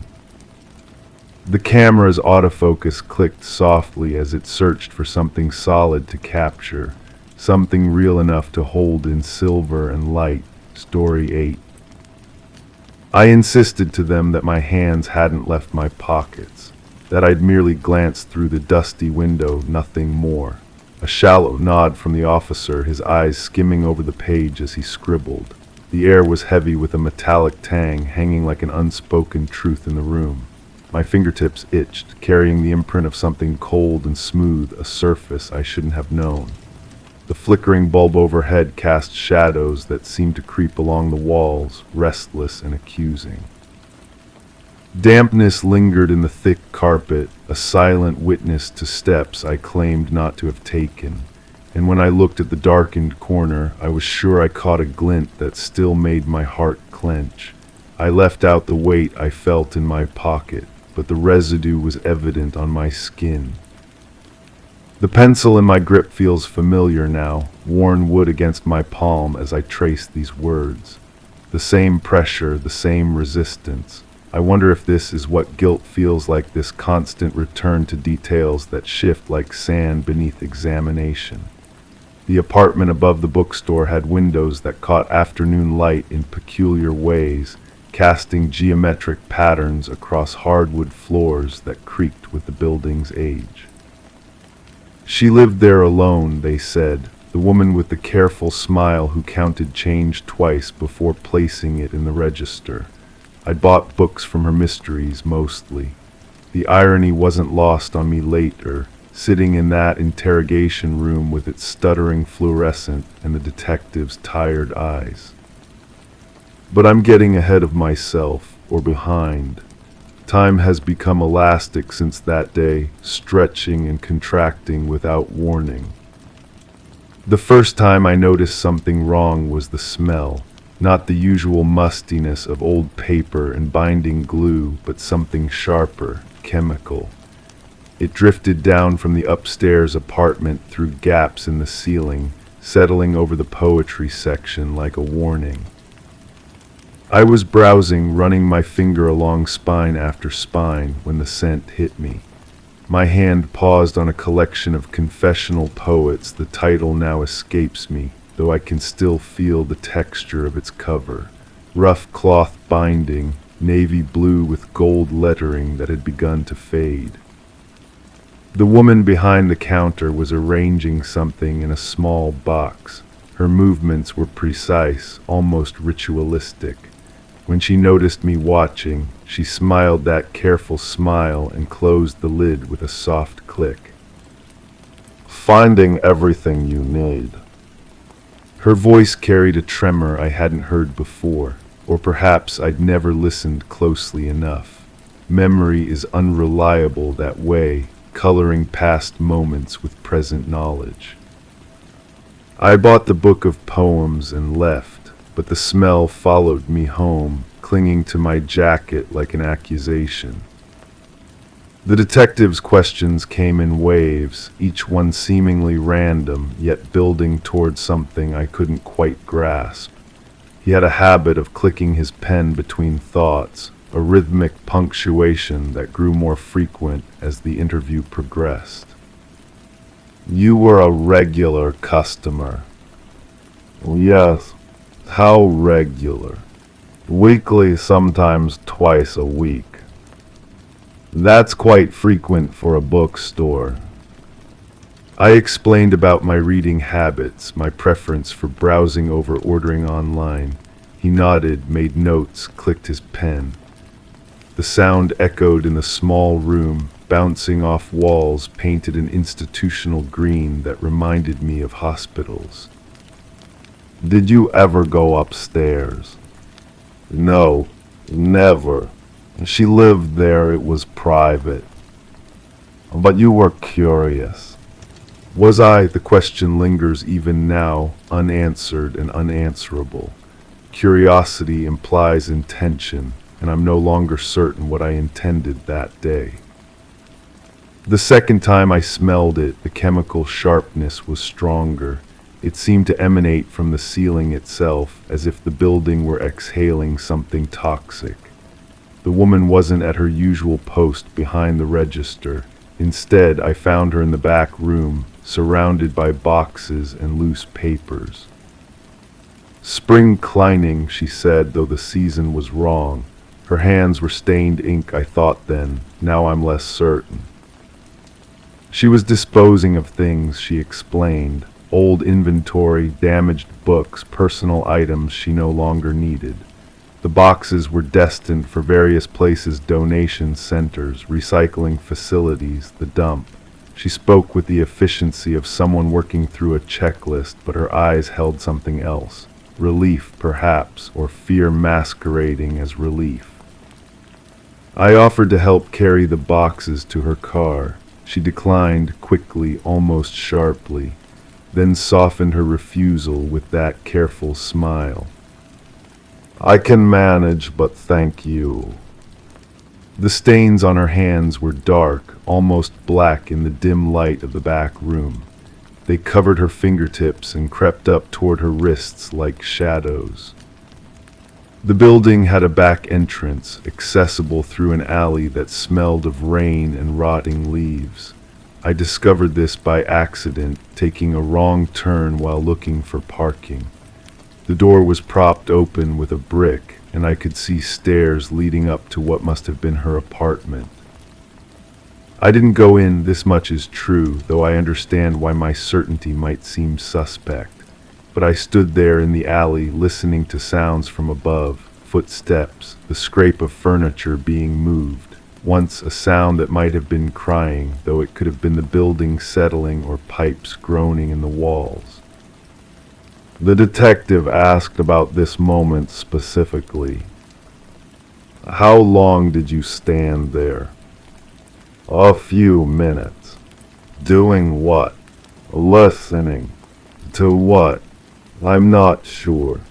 His pen clicked faster. The fluorescent light hummed overhead, casting everything in harsh relief. I could see dust motes dancing in the air between us, suspended and aimless. Did you see anything? Through the door. Through the door, through windows, anything. I closed my eyes, trying to reconstruct the moment. The alley, the propped door, the narrow staircase disappearing into darkness above. Had there been windows, there must have been, but I couldn't recall looking up. I don't think so. You don't think so, or you didn't. The distinction felt important, though I couldn't articulate why. Memory and certainty were becoming strangers to each other in that room. The last time I saw her, she was different, lighter somehow, as if she'd shed some invisible burden. The chemical smell was gone, replaced by the familiar mustiness of old books and the faint lavender scent she sometimes wore. She was reorganizing the mystery section, moving books from one shelf to another according to some system I couldn't decipher. Her hands were clean, the dark stains washed away or faded. She hummed while she worked a tune I didn't recognize but found oddly comforting. Big changes, I asked, gesturing at the rearranged shelves. Fresh start, she replied. Sometimes you have to clear away the old to make room for the new. She seemed genuinely happy, more relaxed than I'd seen her in months. When I bought my books 2 mysteries and a collection of essays, she counted my change only once. I left feeling oddly unsettled by her contentment. The call came 3 days later.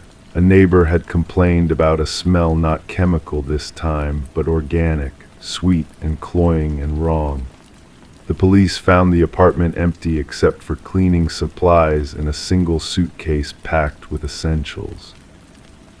She was gone, had been gone, they estimated, since the day after our last conversation.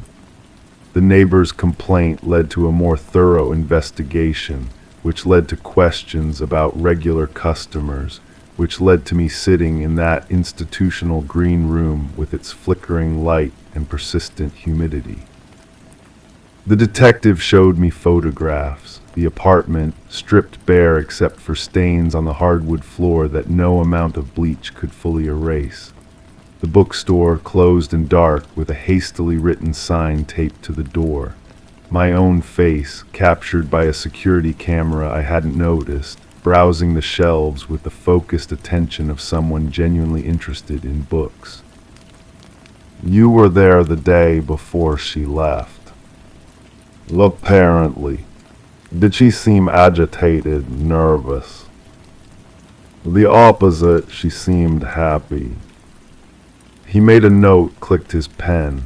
The sound was beginning to feel like a heartbeat, steady and ominous. Happy people don't usually disappear. I had no response to this. In the silence that followed, I became aware of my own breathing, shallow and careful, as if the air itself might betray me. The thing in my pocket had been there since that last visit, though I couldn't remember picking it up. A small object, metallic and smooth, that seemed to grow heavier with each passing hour. During the interview, I kept my hands folded on the table, afraid that any movement might draw attention to the weight pulling at my jacket. It wasn't until I was home, alone in my own apartment with its familiar smells and comfortable shadows, that I finally examined what I'd somehow acquired. A small silver key, old-fashioned and ornate, with a number etched into its surface. The kind of key that might open a safety deposit box or a filing cabinet or a door I'd never seen. I turned it over in my palm, feeling its edges and curves, trying to understand how it had come to be mine. The metal was warm, as if it had been recently held by someone else. Someone whose careful smile and dark-stained fingers had become part of a mystery I hadn't meant to join. The detective had asked if I knew where she might have gone. "People don't just vanish," he'd said, though we both knew this wasn't true. "People vanish all the time, leaving behind only questions and the faint impressions of their passage." I told him I had no idea, which was mostly honest, but the key in my pocket suggested otherwise, implied knowledge I didn't consciously possess. It was evidence of something, a transaction, a trust, a moment of connection I couldn't quite recall. The bookstore remained closed for weeks after her disappearance. I walked past it regularly, noting the accumulation of mail behind the door and the way dust gathered on the windows. Sometimes I thought I saw movement in the upstairs apartment, shadows shifting behind curtains that should have been empty, but when I looked more carefully, there was nothing. The investigation continued without me. I'd given my statement, submitted to their questions, allowed them to search my apartment with its towers of books and quiet corners. They found nothing incriminating because there was nothing to find, though the key remained hidden in a drawer where even I tried to forget about it. Weeks passed, the seasons changed. The building that had housed the bookstore was sold to developers who planned to convert it into condominiums. I watched from across the street as workers gutted the interior, removing walls and floors and whatever secrets might have been embedded in the structure. They found things, of course. Old buildings always yield treasures and mysteries when open to careful examination, but nothing that made the news, nothing that brought the detective back to my door with his clicking pen and institutional questions. The key sits in my desk drawer now, wrapped in tissue paper like something precious. I take it out sometimes, hold it up to the light, trace the number etched into its surface with my fingertip. The metal has grown cold with disuse, but it still carries the weight of possibility. I've never tried to use it. Some doors are meant to remain locked, some mysteries better left unsolved. But I keep it anyway, this small silver question mark that connects me to a woman who counted change twice and smiled carefully and disappeared into the space between certainty and doubt. The detective was wrong about happy people. They disappear all the time, leaving behind only the impression of their contentment and the faint chemical smell of secrets being dissolved. What he didn't understand, what I'm only beginning to understand, is that sometimes disappearing is the happiest ending available. I still buy books, though from different stores now. I still read mysteries, though they feel different somehow, less like entertainment and more like instruction manuals for navigating the ambiguous spaces between truth and fiction. And sometimes, when I'm browsing the shelves, I catch a whiff of something sharp and chemical, and my hand moves instinctively to my pocket, searching for weight that's no longer there. The key remains in my drawer, patient and persistent, waiting for me to remember what I've forgotten or to forget what I remember. In the end, perhaps that's all any of us can do, carry the small silver questions we've somehow acquired and trust that their purpose will reveal itself when we're ready to understand what we've always known. The stains on her hands were never ink. The chemical smell was never cleaning supplies. The careful smile was never meant for customers. But these realizations come too late, or perhaps too early. Truth has its own timeline, independent of investigation and interrogation. It emerges when it chooses, carrying with it the weight of complicity and the cold, smooth certainty of metal against skin. I insisted to them that my hands hadn't left my pockets, and in the way that matters most, this was true. But pockets have their own gravity, their own way of collecting what we need before we know we need it. The key is still there in the drawer, wrapped in tissue paper, waiting, story 9. I had just emptied the trash, the bag crinkling as it dropped into the bin. The kitchen felt too quiet, the clock's ticking had stopped.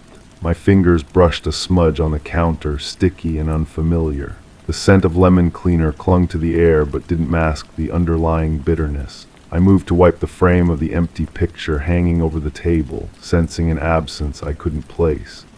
The space seemed unnaturally still, as if it remembered something I had forgotten. And for the first time, the silence hummed a different tune. The empty frame stared back at me.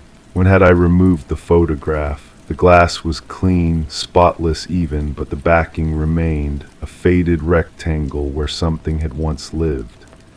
I traced the edge with my thumb, feeling the slight ridge where dust had gathered around what was no longer there. She had been standing by this same counter when I first interviewed her. Or was it the living room? Memory shifts like water, pooling in different places each time I try to hold it. Her hands were steady as she poured coffee, the steam rising between us like a barrier. She spoke in measured sentences, each word carefully selected. He left for work at the usual time, she had said. Nothing seemed different. But something had seemed different to me. The way she held her shoulders, perhaps, too rigid for grief, too controlled for confusion. I wrote it down in my notebook, though I'm not sure why. Instinct, maybe, or paranoia. The notebook sits in my desk drawer now, pages filled with observations that contradict each other. I flip through it sometimes, searching for the thread that will pull everything together. Instead, I find fragments. Tuesday, she wore the blue sweater asterisk. Thursday claims she doesn't own a blue sweater asterisk. Coffee cup on the counter 2 rings, not 1 asterisk. Says she only drinks tea. Did I write these things? The handwriting looks like mine, but the ink seems different. Darker in some places, as if I had pressed too hard or gone over the letters multiple times.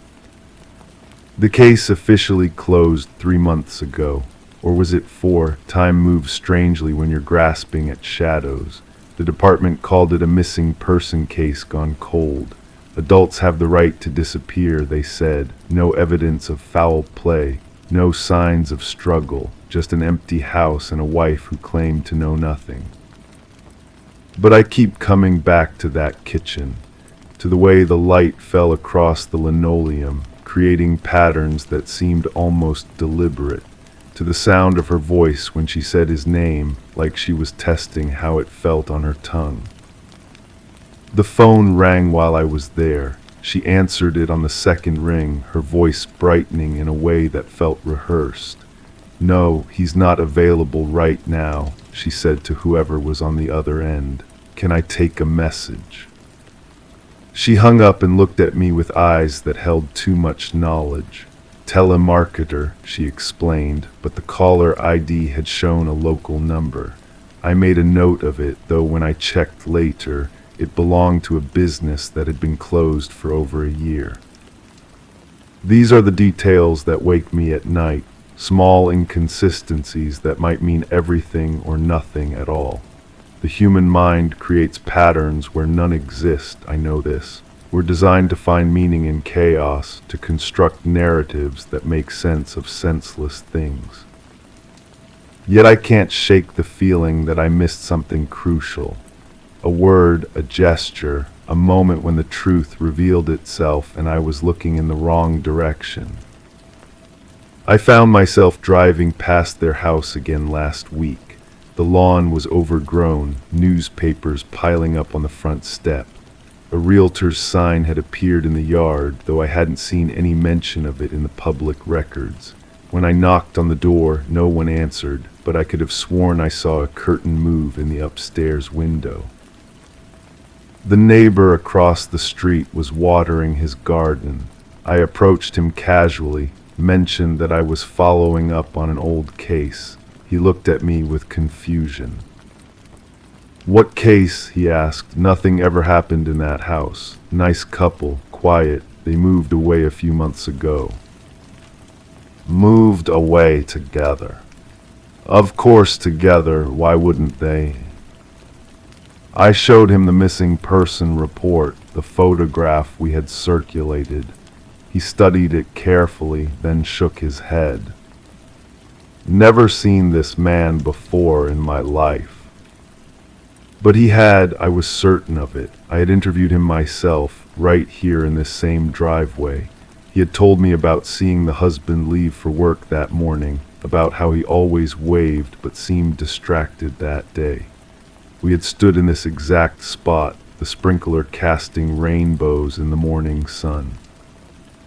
Now he was looking at me like I was the one who had disappeared. I drove home in a daze, questioning everything. My notes, my memories, my own perception of events. The case file sat on my passenger seat, thick with reports and witness statements that suddenly felt insubstantial, like they might blow away in the wind. At home, I spread everything across my dining room table. Photographs, interview transcripts, phone records, bank statements. The paper trail of a life that may or may not have existed. I arranged and rearranged the pieces, looking for the pattern that would make sense of it all. The wife's statement was consistent across multiple interviews. Too consistent, perhaps, word for word identical in places where natural variation should occur. People don't remember conversations exactly the same way twice. They embellish, they forget details, they contradict themselves. It's human nature. But her story never changed. Not a single detail, not a single word. I called the station, asked to speak with my partner on the case. The desk sergeant put me on hold, came back a few minutes later with confusion in his voice. "You worked that case alone," he said. "Always work alone, you know that." Do I know that? The memory of sitting across from someone in the interview room is so vivid I can smell their aftershave, hear the scratch of their pen on paper. We had discussed the case over coffee, debated whether to pursue certain leads. I remember their voice, their opinions, their skepticism about the wife's story. But apparently they never existed. I hung up the phone and stared at my reflection in the black screen. My face looked unfamiliar, older than I remembered. There were lines around my eyes that seemed to have appeared overnight, a weariness that went deeper than simple fatigue. The photograph from the missing person report stared back at me from the table. A middle-aged man with kind eyes and a slight smile. Someone's husband, someone's father, someone's son. But the longer I looked at it, the more it seemed to shift and blur. The features became less distinct, the smile more ambiguous. I picked up the phone to call the wife to ask her the questions that had been eating at me for months. But when I dialed the number from my notes, a recorded message told me it had been disconnected. No forwarding information available. The real estate office had no record of the listing I had seen. The sign in the yard had vanished as mysteriously as it had appeared. When I drove by the house again, it looked lived in once more. Lights in the windows, a car in the driveway, children's toys scattered across the lawn. A different family entirely. I sat in my car across the street, watching them through their windows.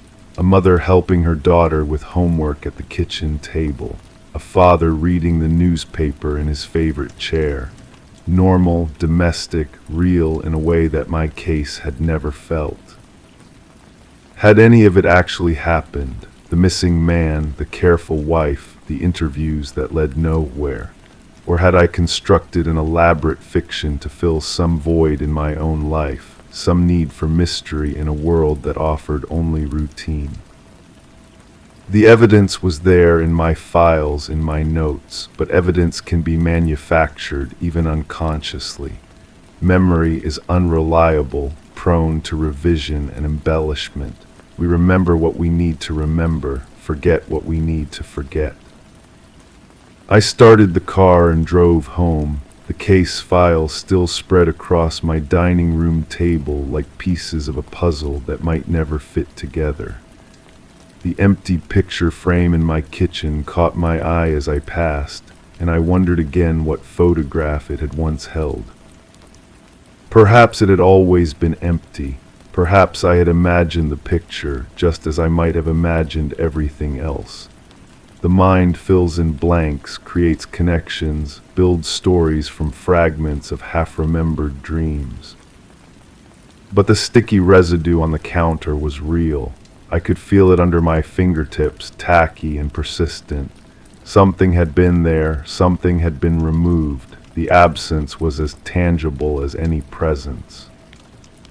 I opened my notebook one more time, reading through the contradictory entries, the impossible details, the witness statements that made no sense. At the bottom of the last page, in handwriting that might or might not be mine, someone had written a single question. What if the one who disappeared was you? The words seemed to pulse on the page, growing larger and smaller with each breath I took. I closed the notebook and put it back in the drawer, but the question lingered in the air like smoke. Outside, the world continued its normal rhythm.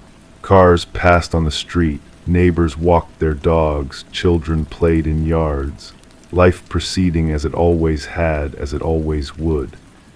But I remained suspended between what I remembered and what might have been, between the case that consumed me and the possibility that it had never existed at all.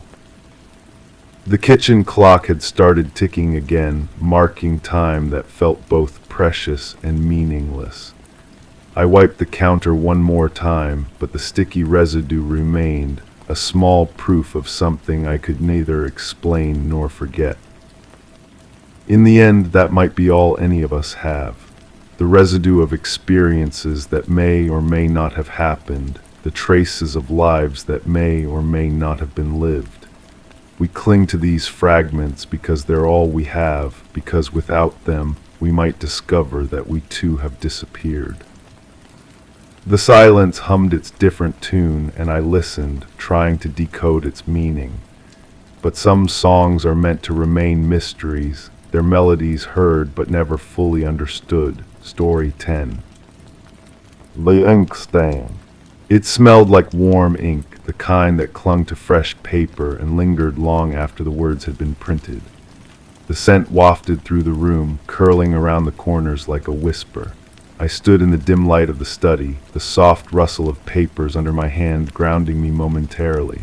But the air was too still, as if waiting, and the subtle aroma was impossible to ignore.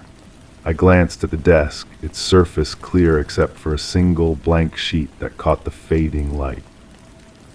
It felt like a memory pressing in, elusive yet insistent, pulling at threads I'd left untangled. I hadn't smelled ink like that since it disappeared. The house belonged to my colleague now, passed down through circumstances that still felt surreal.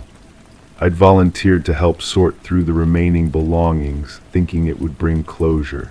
Instead, I found myself standing in a room that felt frozen, as if someone had simply stepped out and never returned. My fingers traced the edge of the desk drawer. It slid open with barely a whisper, revealing neat stacks of correspondence, bills, and what appeared to be journal entries.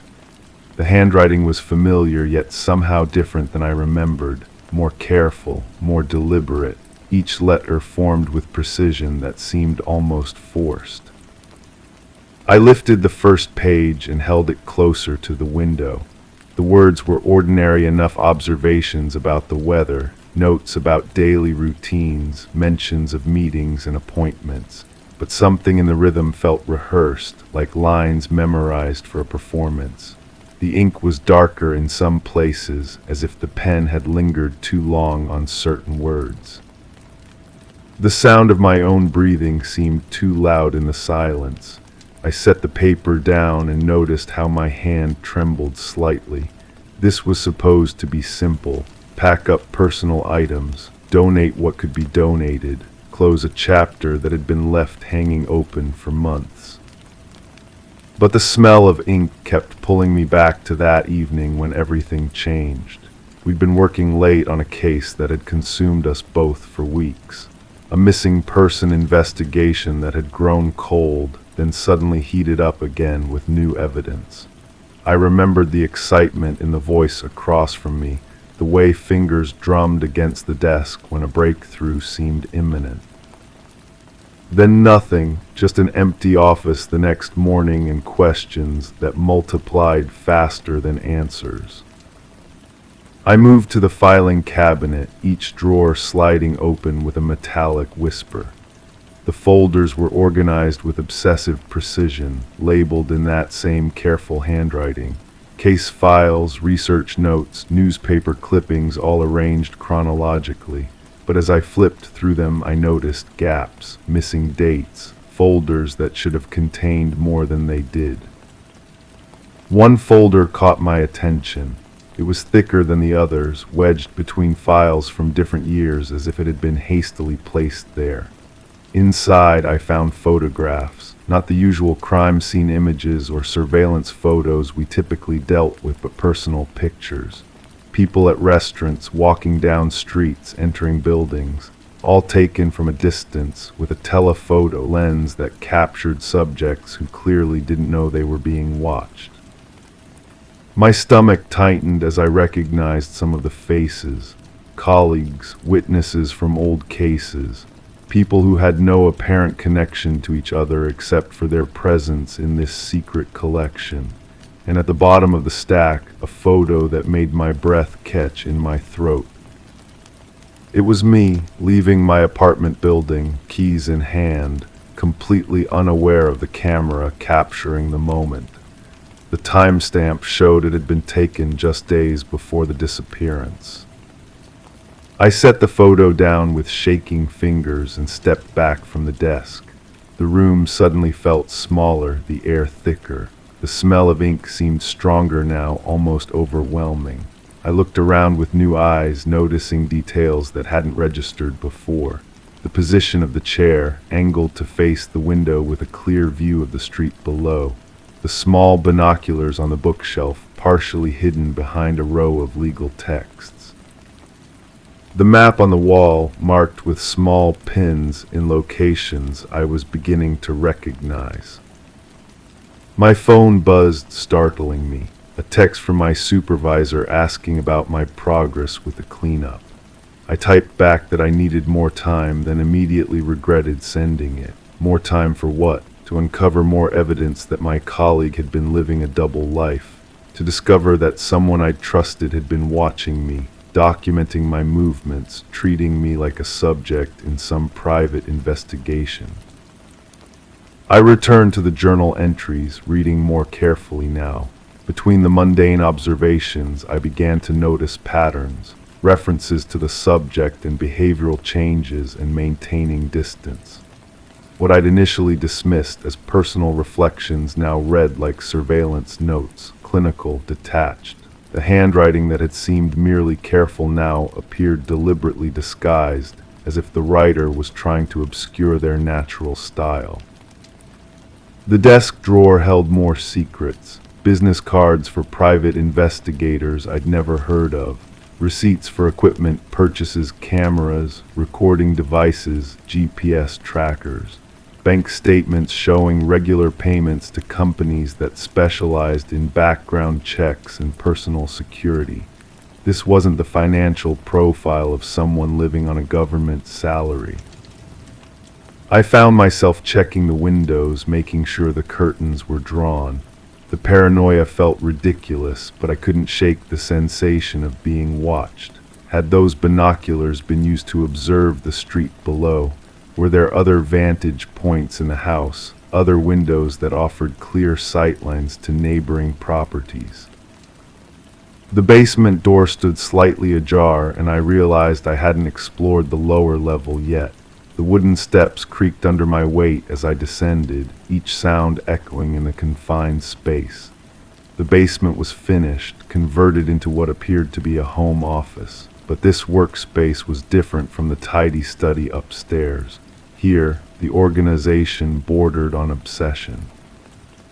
Corkboards covered every wall, filled with photographs, newspaper clippings, and handwritten notes connected by colored string. It looked like something from a conspiracy theorist's fever dream, but as I examined it more closely, I recognized the methodology. This was how we'd been trained to map complex cases, to find connections between seemingly unrelated events and people. But these weren't official cases. These were private obsessions. One board was dedicated entirely to missing persons cases from the surrounding area, not just recent disappearances, but cold cases going back years. Each victim's photo was accompanied by detailed notes about their last known movements, their personal relationships, their financial situations. Red string connected cases that shared similarities. Yellow string linked potential suspects. Green string highlighted what appeared to be successful resolutions, though I couldn't understand what criteria had been used to determine success. Another board focused on local law enforcement personnel. My own photo was there, along with those of other investigators, prosecutors, and judges. Notes detailed our case histories, our personal lives, our professional relationships. Some photos had been marked with symbols I didn't recognize: stars, circles, X marks, as if we were being categorized according to some private system. I felt sick. This wasn't the workspace of a dedicated investigator. This was the lair of someone who had crossed the line between professional curiosity and personal obsession. Someone who had been collecting information not to solve crimes, but to satisfy some deeper compulsion. The sound of footsteps above made me freeze. Slow, deliberate steps moving across the floor of the main level. I held my breath, straining to listen. The house was supposed to be empty. I was supposed to be alone. The steps stopped directly above me, as if someone was standing in the study where I'd been working. I could hear the faint creak of floorboards settling, then silence. My heart hammered against my ribs as I considered my options. The basement had only one exit, the stairs I'd just descended. If someone was upstairs, I was trapped. I pulled out my phone, but the screen showed no signal. The basement walls were thick, probably blocking reception. I'd have to go back upstairs to call for help, but that meant confronting whoever was in the house. The footsteps resumed, moving toward the basement door. I looked around desperately for another way out, but there were only small windows near the ceiling, too narrow for escape. The steps on the staircase began, slow and measured, each one bringing the unknown visitor closer. I pressed myself against the wall behind the staircase, hoping to remain hidden as the person descended. The steps paused halfway down, and I could see shoes from my hiding spot. expensive leather, well maintained, not the footwear of a burglar or intruder. "I know you're down there." The voice was familiar, though I couldn't immediately place it. Calm, professional, with just a hint of amusement, not threatening, but not entirely friendly either. "You might as well come out, we need to talk." I remained hidden, weighing my options. The voice continued, patient but insistent. "You've seen the boards by now. You understand what you've stumbled into. This isn't something you can just walk away from." Finally, I stepped out from behind the staircase. The person on the steps was someone I recognized from the office, though we'd never worked closely together. A senior investigator with a reputation for solving difficult cases, someone who kept to themselves but commanded respect from colleagues and supervisors. "You look surprised," they said, descending the remaining steps. "You shouldn't be. This was always going to happen eventually."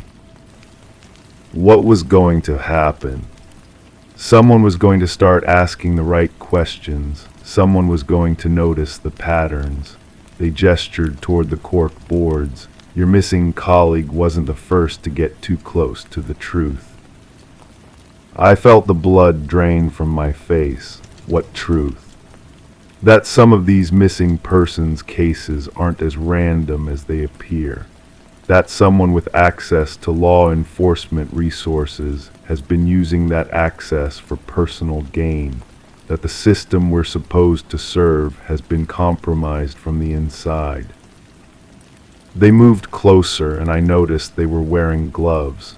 Thin latex gloves, the kind we used at crime scenes to avoid contaminating evidence. "Your colleague discovered the connection between several disappearances. People who had been asking inconvenient questions, investigating things they shouldn't have been investigating. People who posed a threat to a very profitable operation." What kind of operation? The kind that requires certain investigations to stall out, certain evidence to disappear, certain witnesses to become unavailable. They smiled, but it didn't reach their eyes. Your colleague thought they could expose it, thought they could be a hero. I backed toward the far wall, trying to maintain distance between us. Where are they now? That's not really the important question. The important question is what happens to you now that you know what they knew. My phone was still in my hand, useless without signal. The basement suddenly felt like a tomb, cut off from the world above.